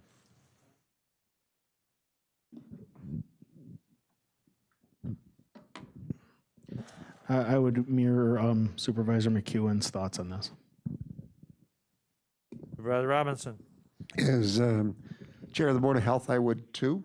So I think we just need to be reactive to the data that presents itself and be responsible in our interactions. So I support that effort. Supervisor Langenhan. Mr. Chair, I would just also like to echo Craig McEwen's thoughts. Thank you. Okay, well then, I think it's, is somebody willing to make a motion that we put to the board a motion to amend the rules on the Thursday informational meeting and vote on a rules change to go back to allowing virtual meetings, because that's what it will take. Currently, the rules read that the voters' meeting is 100% in person, and there is no ability to provide WebEx meetings. So we would need a rules change again.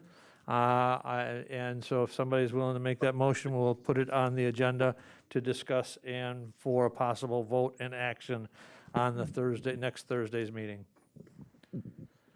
Supervisor Robinson. Mr. Chair, I would move to recommend the rules be amended to allow for in-person or virtual participation in the county board meetings and until further notice. Is there a second? Second by Vice Chair McEwen. Any discussion? Any discussion? Seeing none, all those in favor of the motion of allowing and having a vote on Thursday's meeting to allow to go back to WebEx meetings on the voters' meeting signify by saying aye. Aye. Aye. Aye. Opposed? No? Motion carried unanimous. We will have it on the voters' meeting next Thursday. Item number 4B, review and approve NTIA grant application for charter communications. Supervisor Robinson. Thank you, Mr. Chair. This is here because the county board had approved our participation in the grant application, and we are still in the process of discussions with charter communication relative to the language. This is a different application than what we've had in the past, in so much as the county will be the applicant. and partnering with Charter. And as such, we have some obligations to upload that, and we've been generating letters of support. From a high-level overview, the proposal is to serve approximately 2,370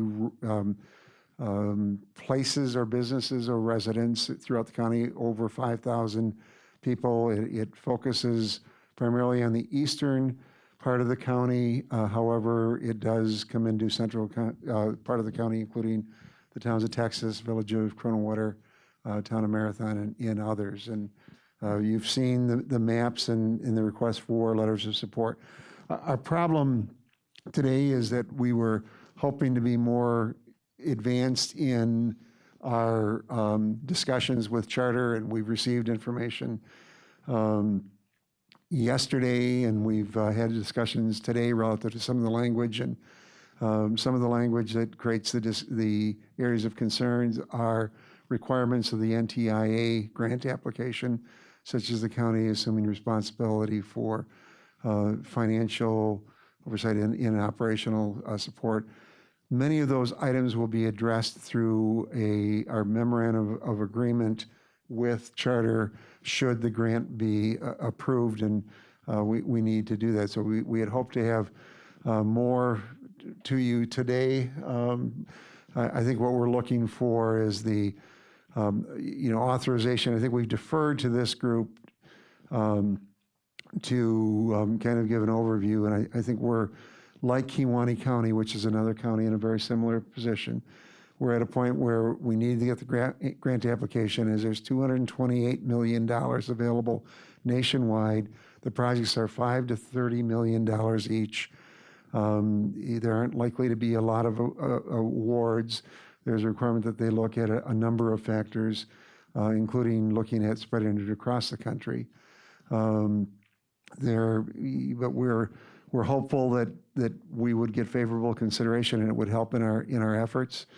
This would be fiber to the home with up to a gigabyte service to those people that are served, and fill in some areas in our efforts to have equity in broadband access throughout the county.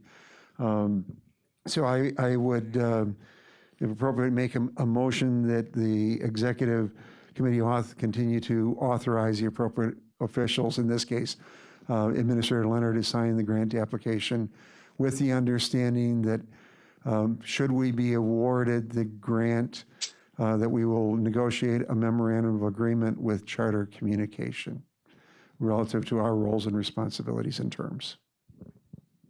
Is there a second? Second by... Pfeiffer, second. Seconded by Supervisor Guild. Any discussion? Any discussion? Seeing none, all those in favor of the motion of authorizing the administrator to sign the grant application, and also with the total understanding that a memorandum of understanding would be brought forward for approval if the grant is awarded. All those in favor of that motion signify by saying aye. Aye. Aye. Aye. Opposed, same sign. Motion carries. Thank you. We're on to item number 5, operational functions required by statute, ordinance, or resolution. Item 5A, a Community for All resolution version A/B. What is your pleasure? What is your pleasure? Supervisor Butke. I'll move to approve version AB for the Community for All. Is there a second? Second, Blake. There's a motion made and seconded by Supervisor, and seconded by Supervisor Leahy, that we approve the Community for All version AB resolution. Is there any discussion? Supervisor Boots. Would it be in order for amendments at this point, Chairman? Amendment would be in order if so desired.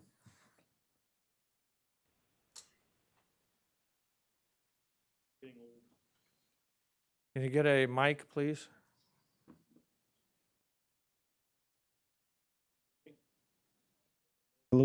There you go.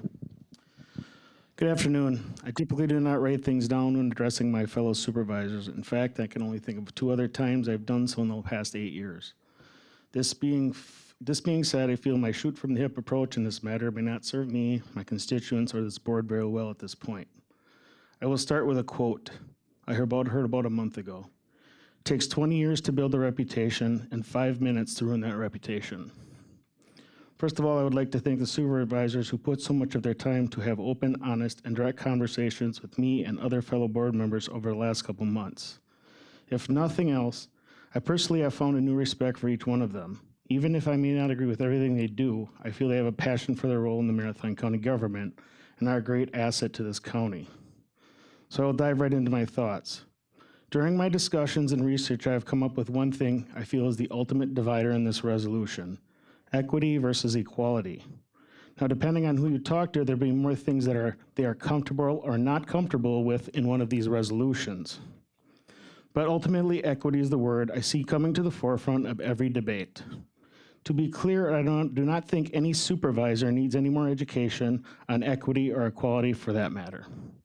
The reality is that this board has very different thought processes on how equity can be good or bad depending on the situation or context it is being used. So in light of this, and taking into account diversity affairs, talks with fellow supervisors, numerous emails, and calls with constituents, I will make a amendment motion after spelling out reasons why to amend the current AB version and insert version B in its place. I do this for 3 reasons. Number 1, it gives supervisors a base to start discussion at the full board level. To be honest, either way, one of these documents are going to be brought forward to the full board, no matter what is decided here today.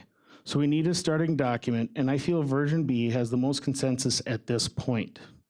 It gives people who want to see equity in the number 2, It gives people who want to see equity in the document the chance to talk or possibly amend without reworking an entire document. I think it's always been a better practice when taking a document to the full board to add verbiage to a document at the meeting as to oppose eliminating things from a document. And number 3, it gets this document in front of the full board, yes, the full board, for a final vote. Considering all these reasons, I would like to make a motion to amend the version AB version and insert substitute version B in its place, and recommend taking it to the full board for discussion and possible action. Thank you.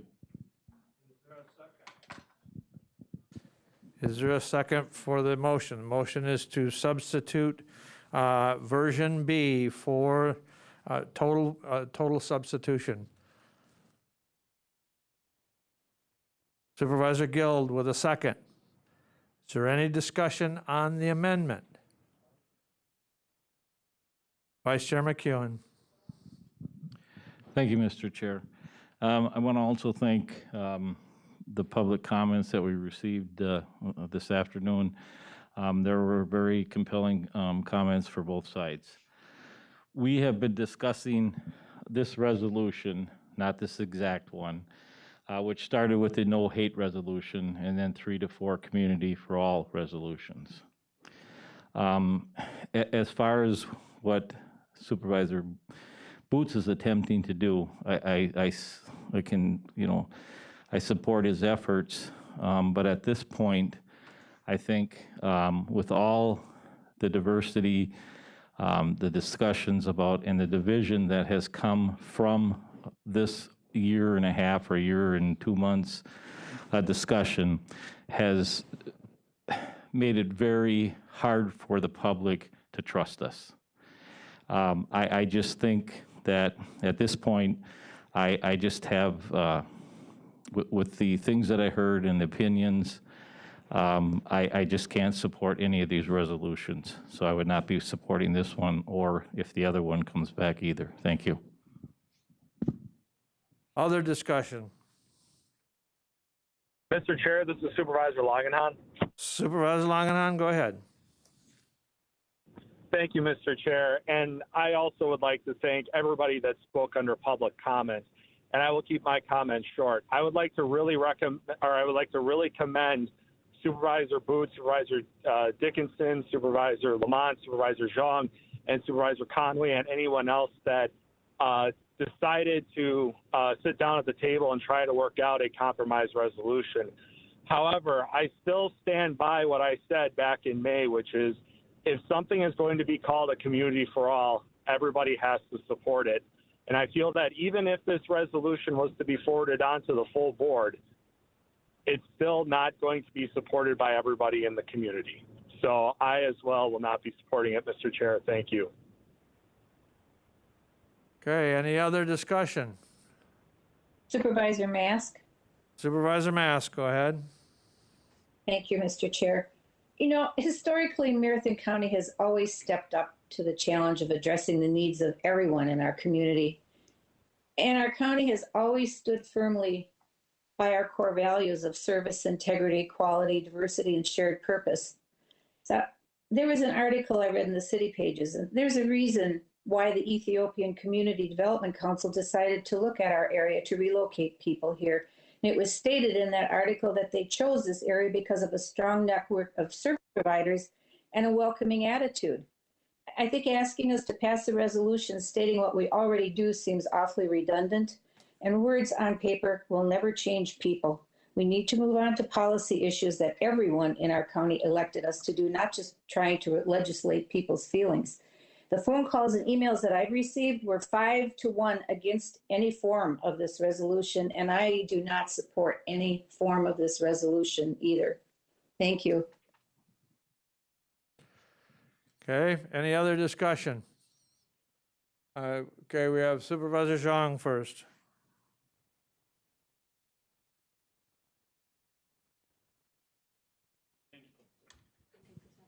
Thank you, Mr. Chairman. I promise I won't take up too much time here. But first and foremost, I want to thank Supervisor Boots, along with Supervisor Dickinson, Supervisor Lamont, Supervisor Harris for sitting down for the several weeks of us meeting basically on a weekly basis here to hash out differences and to try and come together with a consensus. From my understanding, we came pretty close to a consensus, and as Supervisor Boots mentioned, the only obstacle, the topic that seems that we came to that we're not able to agree on was the discussion about equity versus equality. However, the reason as to why there's two resolutions, resolution version A and resolution version B, was simply because of the fact that we couldn't come to that conclusion or that agreement on that word equity. Now, I do want to note that we did spend a lot of time working version A in the beginning, and then towards the end, we did work on version B, and we were not able to come to a actual conclusion on which version we liked better. So we decided to forward that to the Diversity Affairs Commission, and the Diversity Affairs Commission reviewed both resolution and acknowledges that both resolution accomplished a lot of the things that they wanted. However, they also felt that there were some good phrases from version A and some good versions from version B, and decided to combine both versions together into version B, A and B, which includes good components from both of the resolution, and decided to forward that to the Executive Committee for its consideration. Now, the Marathon County Board has always emphasized that we are a committee working board where we allow committees to do the work and to basically to listen to their recommendation. The Diversity Affairs Commission was appointed by the administrator but approved by this board, and they did what the task was given to the Diversity Affairs Commission. So on behalf of the Diversity Affairs Commission, once again, I do want to remind the board that the Diversity Affairs Commission recommends version A and B for that purpose. Thank you. Supervisor Conway next.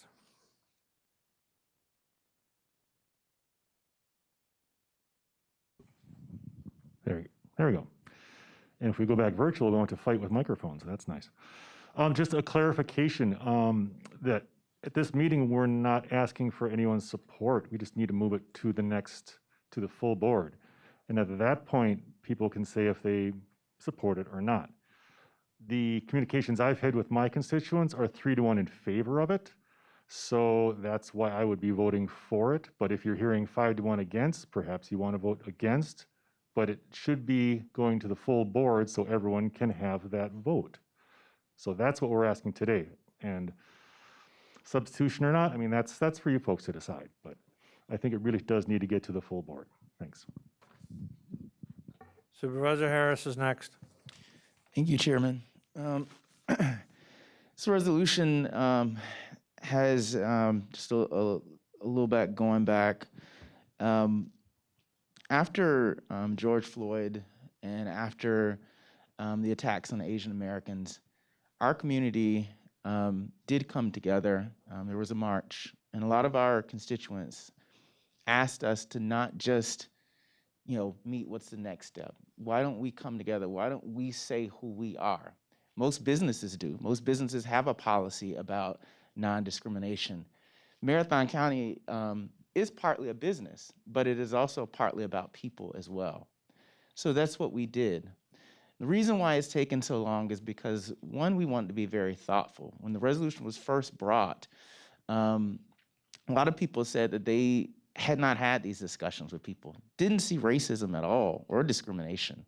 And I know for some people it is hard if you haven't had interaction with people from different races or ethnicities or backgrounds to identify with people or their experiences if you haven't heard those or had those discussions. And so part of it was then asking us to add in real statistics, real, show that this actually exists. So then that was done. Then after that, then there was questions about whether the statistics were real. Then people started evolving this into something that it wasn't. There is no Marxism in this socialism. And actually, if you look up those words, those came about like 5 centuries ago, at least socialism. So,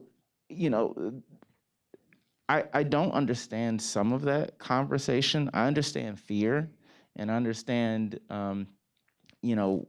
if people are telling you, oh, people are after you, they're going to take something from you, people get afraid. But that's not the reality. That's not the reality of how this came together, why this came together, and what this actually says. We all love this community. And I do want to thank Supervisor Boots and Supervisor Lamont and Supervisor Dickinson and Supervisor Zhang for working with me. When I decided to sort of kind of take a little bit of the helm of this resolution, it was so that we could kind of move it forward. Part of the discussion in the last executive committee meeting was that we hadn't taken into consideration really the opposition. And there have been meetings to listen to the opposition. We had listened to some individuals in our community and had private meetings as well. My first resolution combined sort of everybody. And then we met within the small group to kind of work on that further. We wanted to be able to say what we mean in terms of supporting this community, but in a more succinct way, but still keep the meaning. And so our first meetings were just kind of getting to know each other, understanding each other, which is the model that I hope most of our residents take in terms of listening to each other and our background and experiences. And from there, we forged bonds. I feel like I've gotten to know these people and have great respect for them. And then we started to work on the resolution. Now, version A was an accumulation of all the resolutions over the year and a half. So that was basically everybody's input over that whole year and a half and trying to work that down. And then at the end, maybe a couple meetings in, we looked at another resolution, version B. And we did things from A and things from B, and we further worked on some of the language from B and some of the language from A. But ultimately, as Supervisor Zhang said, that we couldn't come to a consensus on the word equity. Now, we all talked and we all understood what that meant in terms of, and this is not I'm not going to go on along in terms of trying to educate supervisors or whatever about it, but that it just means that, people don't start from the same place, but we understood that, not that we didn't understand what it means, but that people were seeing it different in terms of their interpretation, and trying to come to some sort of consensus about that. And some of those in the group, I'll say I was one of them, recognize that it is important because it actually has a meaning. And it's the meaning that fits in terms of looking at people who don't start in the same place, whether we're talking about people with disabilities or we're talking about people who have been discriminated against. And some of our numbers show that in our life report and other things. So I felt that it was important because it's the truth. Some thought that maybe we should just take it out just to sort of appease and maybe hopefully get some more support. I think it was valid on both sides in terms of trying to come together. But we virtually agreed on most everything else. And so ultimately what we decided was this came from the diversity affairs. And so we wanted to trust their judgment on this in terms of moving forward. So we forwarded both versions of diversity affairs and would allow them to decide whether or not they wanted A, B, or how they wanted to do it. And then diversity affairs ultimately decided that what they wanted was the whereases from version A. As I mentioned, version A had been the version worked through over a year and a half. But what they really liked is what we had also worked on in version B in terms of the now therefores. And so they decided that the best way forward, if we're talking about a community for all, is to combine that, because now you have the work over a year and a half, plus you have the work that we did, and you have a little bit of everybody sprinkled in, including those meetings with people who were initially in opposition. So it really encompasses everybody's opinion. And in terms of community for all, it really encompasses a community for all in terms of opinions. Now, the other thing I wanted to just mention too, to our constituents, because I know I get a lot of emails too, and a lot in terms of the Martin Luther King quotes. I would just invite our constituents to look at NBC News broadcast June 11, 1967, because I think the I Have a Dream speech was aspirational. It's something that we hope to achieve, just like with our resolution, Words Matter, and we hope to continue to achieve a better future for our community. But the reality in terms of what we're facing is what Martin Luther King talked about in 1967. 1963 was when he had the I Have a Dream speech. 1967, June 11th, was just less than 10 months from the moment he was assassinated, which shows another reality. And what he wrote, and I'll just read you one quick quote. He says, "I believe we ought to do all we can and seek to lift ourselves by our own bootstraps. But it's a cruel jest to say to a bootless man that he ought to lift himself by his own bootstraps." He talked about disparities then and about the reality of America and the struggle thereafter to match sort of the I Have Dream speech aspirations with reality and what was needed in terms of our nation to come together in order to make that happen. We do have struggles within our community. I love this community. I have written about how great my experiences have been here because I love this community, but that doesn't mean that our community is perfect. And that doesn't mean we don't have challenges. But what I ask of our community is to face those challenges together, to be able to come together, talk to one another, and where you see people are hurting, help them. I have tried as a supervisor to look at where there's different challenges all over, because different groups within our community have different challenges and meet those challenges. And that's what this does.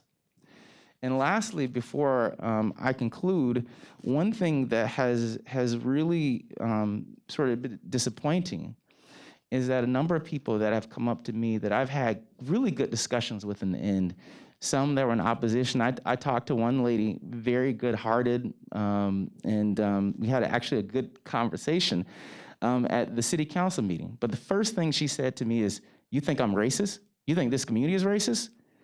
And I said, "No, ma'am. Why would you think that?" And she says, "Oh, well, I heard, you're peddling socialism, Marxism, all this other stuff." I said, "And what?" She said, "In this resolution." I said, "Well, ma'am," I said, "First of all, let me just ask this. Have you actually read the resolution?" And admittedly, she said, "No." And for some, the fear is, I've heard that, by reading it, there's, some trickery or whatever. But what I did was I said, well, I invite you to actually read the resolution and not listen to what I have to say, not listen to anyone. Think about what it says and what it means for you and for your community. And then we had a great discussion about our backgrounds, where we came from, the service in our community. She serves, Salvation Army, and we talked about, and we actually had a great conversation. And that's the kind of conversation I hope happens throughout our community as we move forward. But before I conclude, I'm going to read the resolution, because I think it's important for everybody to actually hear what it says. Listen to it. Don't think about what everybody else is trying to tell you or the demagoguery. Think about what it means to you and your community and listen, and then make up your own mind. So, resolution declaring Marathon County a community for all, version AB. Whereas the overarching goal of Marathon County is to become the healthiest, safest, and most prosperous county in Wisconsin, as stated in Marathon County's Comprehensive Plan 2016, in order to be the preferred place to live, work, visit, and do business. And whereas the Marathon County Diversity Affairs Commission was charged by the Marathon County Board of Supervisors, the board, to ensure that Marathon County is an open, inclusive, and diverse place to live and work, and to achieve racial and ethnic equity, to foster cross-cultural understanding and advocate for minority populations throughout Marathon County. And whereas the board recognizes diversity, inclusion, and equity as essential to positive and healthy lives, and defines human diversity as differences in race, ethnicity, nationality, gender, gender identity, sexual orientation, socioeconomic status, age, physical and/or mental capabilities, and religious beliefs, and defines inclusion as the practice or policy of providing equal access to opportunities and resources for people who might otherwise be excluded or marginalized, and defines equity as fair and impartial treatment. Also recognize, though, race only appears one time in the entire resolution among that, and socioeconomic status has no race or color. Whereas the board is committed to ensuring people of all perspectives and experiences are welcome and feel safe in our community, and we recognize that injustice that impacts any one of our residents is a threat to the well-being of all our residents. And historically, classes of people have been treated unjustly and have faced disparity of opportunity, experienced discrimination, and systemic inequality. We also refer to resources and studies that you can look that up. Whereas the board affirms that being perceived as open, safe, and accessible to people of diverse backgrounds can attract and retain a non-traditional, next-generation 21st century workforce economy that will continue to ensure the county's economic success and future prosperity. And whereas while Marathon County, being a welcoming community, is vitally important to achieving the board's core values, a community's values are not alone determined by its elected bodies, but also its residents, families, business owners, nonprofit leaders, community leaders, religious institutions, and schools. And whereas we seek to speak with one voice to affirm our county's commitment to being a welcoming community for all, and affirming the county's commitment to ensuring the well-being and safety of our community, which includes our diverse and vulnerable populations. Now, therefore, be it resolved, the Marathon County Board declares its continued commitment to supporting current state and federal laws providing for the protection and preservation of the civil rights, freedoms, safety, and security of all its residents. And as leaders of county government, we recognize our role in sustaining and continual improvement of a community environment where all residents can celebrate and embrace their rich multicultural heritage. As leaders, we condemn any intimidation or hate-motivated violence directed to an individual, and we hold true to Marathon County's core values of integrity and diversity. Be it further resolved that the Marathon County Board of Supervisors recognizes that the diversity of our community is one of our greatest strengths, and hereby proclaims Marathon County a community for all, where we value all citizens. I hope that you'll read that again, that you'll look at it, that you'll think about it, because this really is about our community, not anything else. And there's no tricks in it. It's just about loving one another. Thank you, Chairman. Supervisor Robinson is next. Thank you, Chair Gibbs. And I too want to thank Supervisor Boots and Harris and Zhang and Conway and Dickinson in Lamont for their efforts to try to work on something. I want to just take a stroll down history, my history. In the 1960s, my adopted cousin James Wilkie would come and visit Wausau. And we'd walk around the block and the doors would be slammed because he happened to be black. In the 1970s and 1976 in particular, my brother Tom and I worked for Eugene Parks as a candidate for Secretary of State. Eugene was a very promising city council president from the city of Madison, and very qualified candidate. And we would take literature to the fair and we'd have it thrown back in our face because he was black. In the 1980s, when I was in the legislature, I received multiple letters expressing hate for gays because of the AIDS crisis and where they were leading us. Later in the 1980s, when I was mayor, we witnessed firsthand prejudice and discrimination against the Hmong community and a lot of false statements and other things. In the 1990s and the 2000s, my children, while attending the Wausau School District, witnessed firsthand and many times intervened in racist-based bullying of the Hmong community and others. And I was very proud of them in those efforts. But while we've come a long way, for us to not recognize that there are problems and opportunities for us to do better, we need to recognize that, and I think that the resolutions try to do that. While I support the concept of equity that's emboldened in the resolution, and I'd like to point out that earlier tonight we took action on the NTIA broadband grant that seeks equity in access to broadband. We rely on internet service providers to provide coverage, and they're driven by return on investment. And in rural areas, that's very difficult. And it's difficult to provide services of topography, trees, and terrain. But yet we support those efforts to try to make sure that all residents have access. And we're not doing that in the city, because in the cities, the carriers and providers are very eager to do that because the return on investment is there. But we've recognized that's an important issue. However, having said that, I'm really torn because personally I'm very supportive of AB. I intend to support Resolution B because I'm also, among other things, a political realist. And I realize that we have division in this community, and I think that the art of politics is defining things to your advantage. The art of governance is trying to bring people together and do what's possible.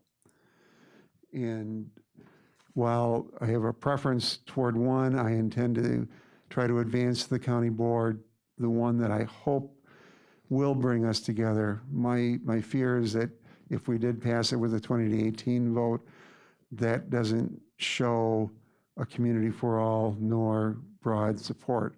I'm hopeful that over the next few days that we can have the community discussion. Ideally, it'd be nice to put the words equity and other things into the resolution.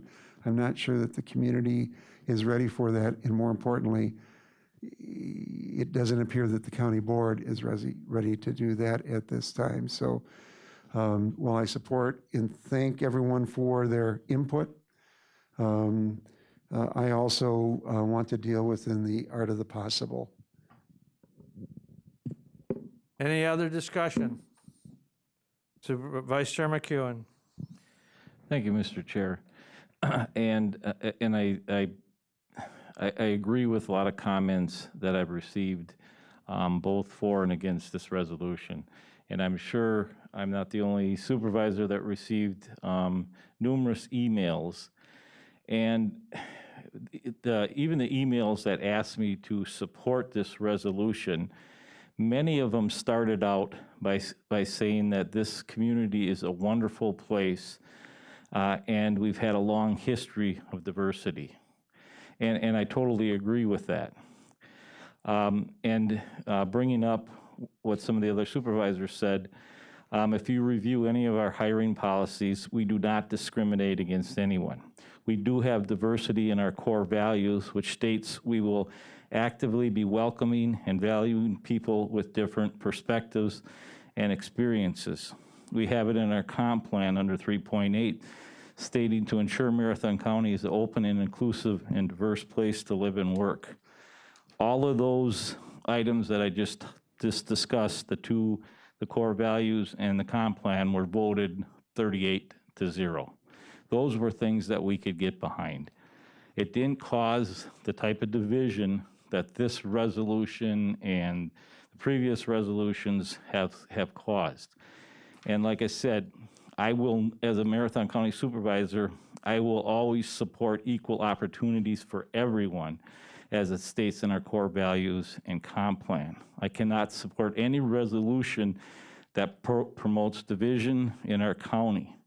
And nobody can deny that this has divided our county. And we could see it from the comments that we received this afternoon. I will not support anything that judges people by their race, sex, gender identity, sexual orientation, social class, physical ability, or religion, because I believe that is not being open and inclusive.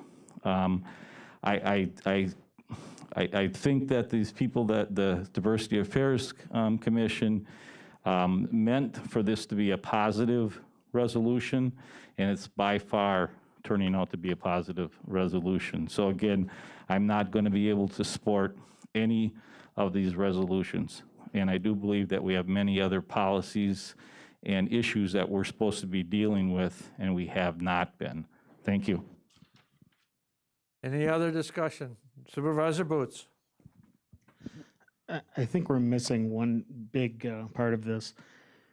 I feel this is going to the county board no matter what. I mean, either it's going to go through the executive committee and they're looking for our leadership of which one we're talking about, or it's going to be brought up at large.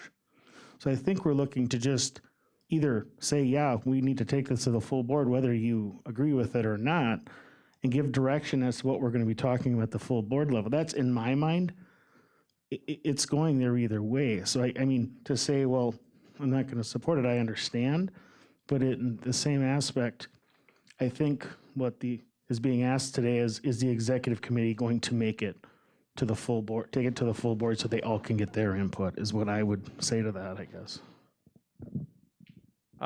First off, I want to make a few comments at this point. You know, I went back and reviewed emails that I've received, and not since the beginning. I started only in May of this year to review the emails that I've received. I received in excess of 233 emails in regards to the Community for All resolutions, both plus, in favor, and against. Today alone, I received 34 emails, 15 in support, 19 against. Today we heard from 41 individuals. Well, I'll stand corrected. Some chose not to comment. We had initially 41 individuals who had signed up for public comment. Now, the individuals that did speak, we had 21 in favor and 17 against. When we add those two together, just the emails and the people that have spoke here, you end up with 36 people that have sent emails or spoke in favor. And I've seen 36 people that have sent emails and or spoke against. What has that done? And I think one of the things that has really I struggle with is what Mr. Boots is trying to address, is what is the biggest issue that when the group got together, there was a discussion about one word. They all hung up on the word equity. The amendment that is offered by Supervisor Boots takes that, at least that controversial word, because everybody has a perception of what that means, and their perception in their own mind is reality to them. So I don't discount the 36 on both sides. What I do support is moving the resolution, item B, to the full board for its discussion, and then we can offer any amendments and have the full board debate whether or not that resolution is worthy of support from this board. So I would hope that you would consider, at least consider, supporting the amendment to move forward Resolution B that was worked on by many months and in fact supported in some ways by the Diversity Affairs Commission in their own discussions. They thanked the group that worked on it. So I will support the amendment moving forward and hope you would consider doing the same. Any other discussion? Mr. Chair, this is Supervisor Langenhan. Supervisor Langenhan, go ahead. Thank you, Mr. Chair. Mr. Chair, I'd like to request a roll call vote. Roll call vote has been requested. Is there any other discussion? Any other discussion? Vote aye is in favor of the substitute amendment to move forward to the full board the resolution that is in the packet labeled Resolution B only. Vice Chair McEwen. No. Supervisor Boots. Aye. Supervisor Butke. Aye. Supervisor Fifrick. Supervisor Fifrick had told me that he did have an emergency meeting because of the flooding that took place in Cronenwinter, and so he would have to leave at 6 o'clock. Supervisor Guild. Aye. Supervisor Langenhan. No. Supervisor Leahy. No. Supervisor Mask. No. Who am I missing? Supervisor Robinson. Aye.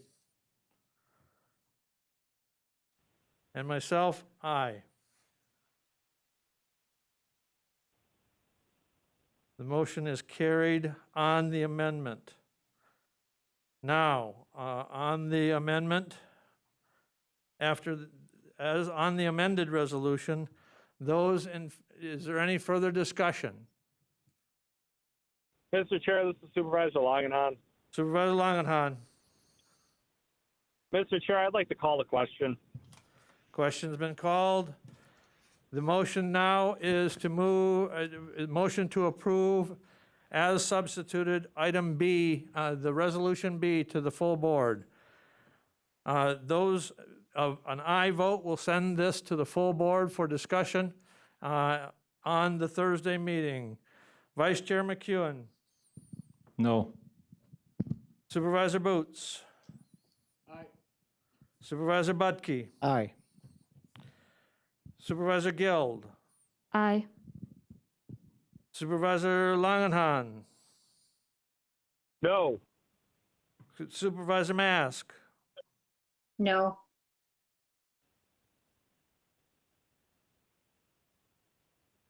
Who am I missing? Supervisor Robinson. Aye. Supervisor Leahy. I'm sorry, Supervisor Leahy. Aye. Chair Gibbs, aye. The motion is carried 6-4. Excuse me.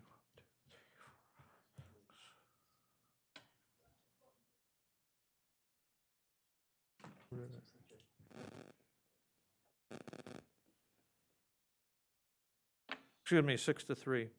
Motion is carried 6-3. All right.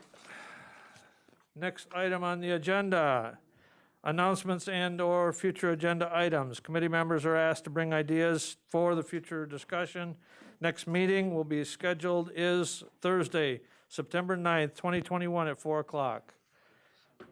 Anything else for the good of the order? I would accept a motion to adjourn. Supervisor Butke, is there a second? Second by Supervisor Robinson. Any discussion? All those in favor of the motion signify by saying aye. Aye. Opposed? Aye. We stand adjourned. Thank you, ladies and gentlemen.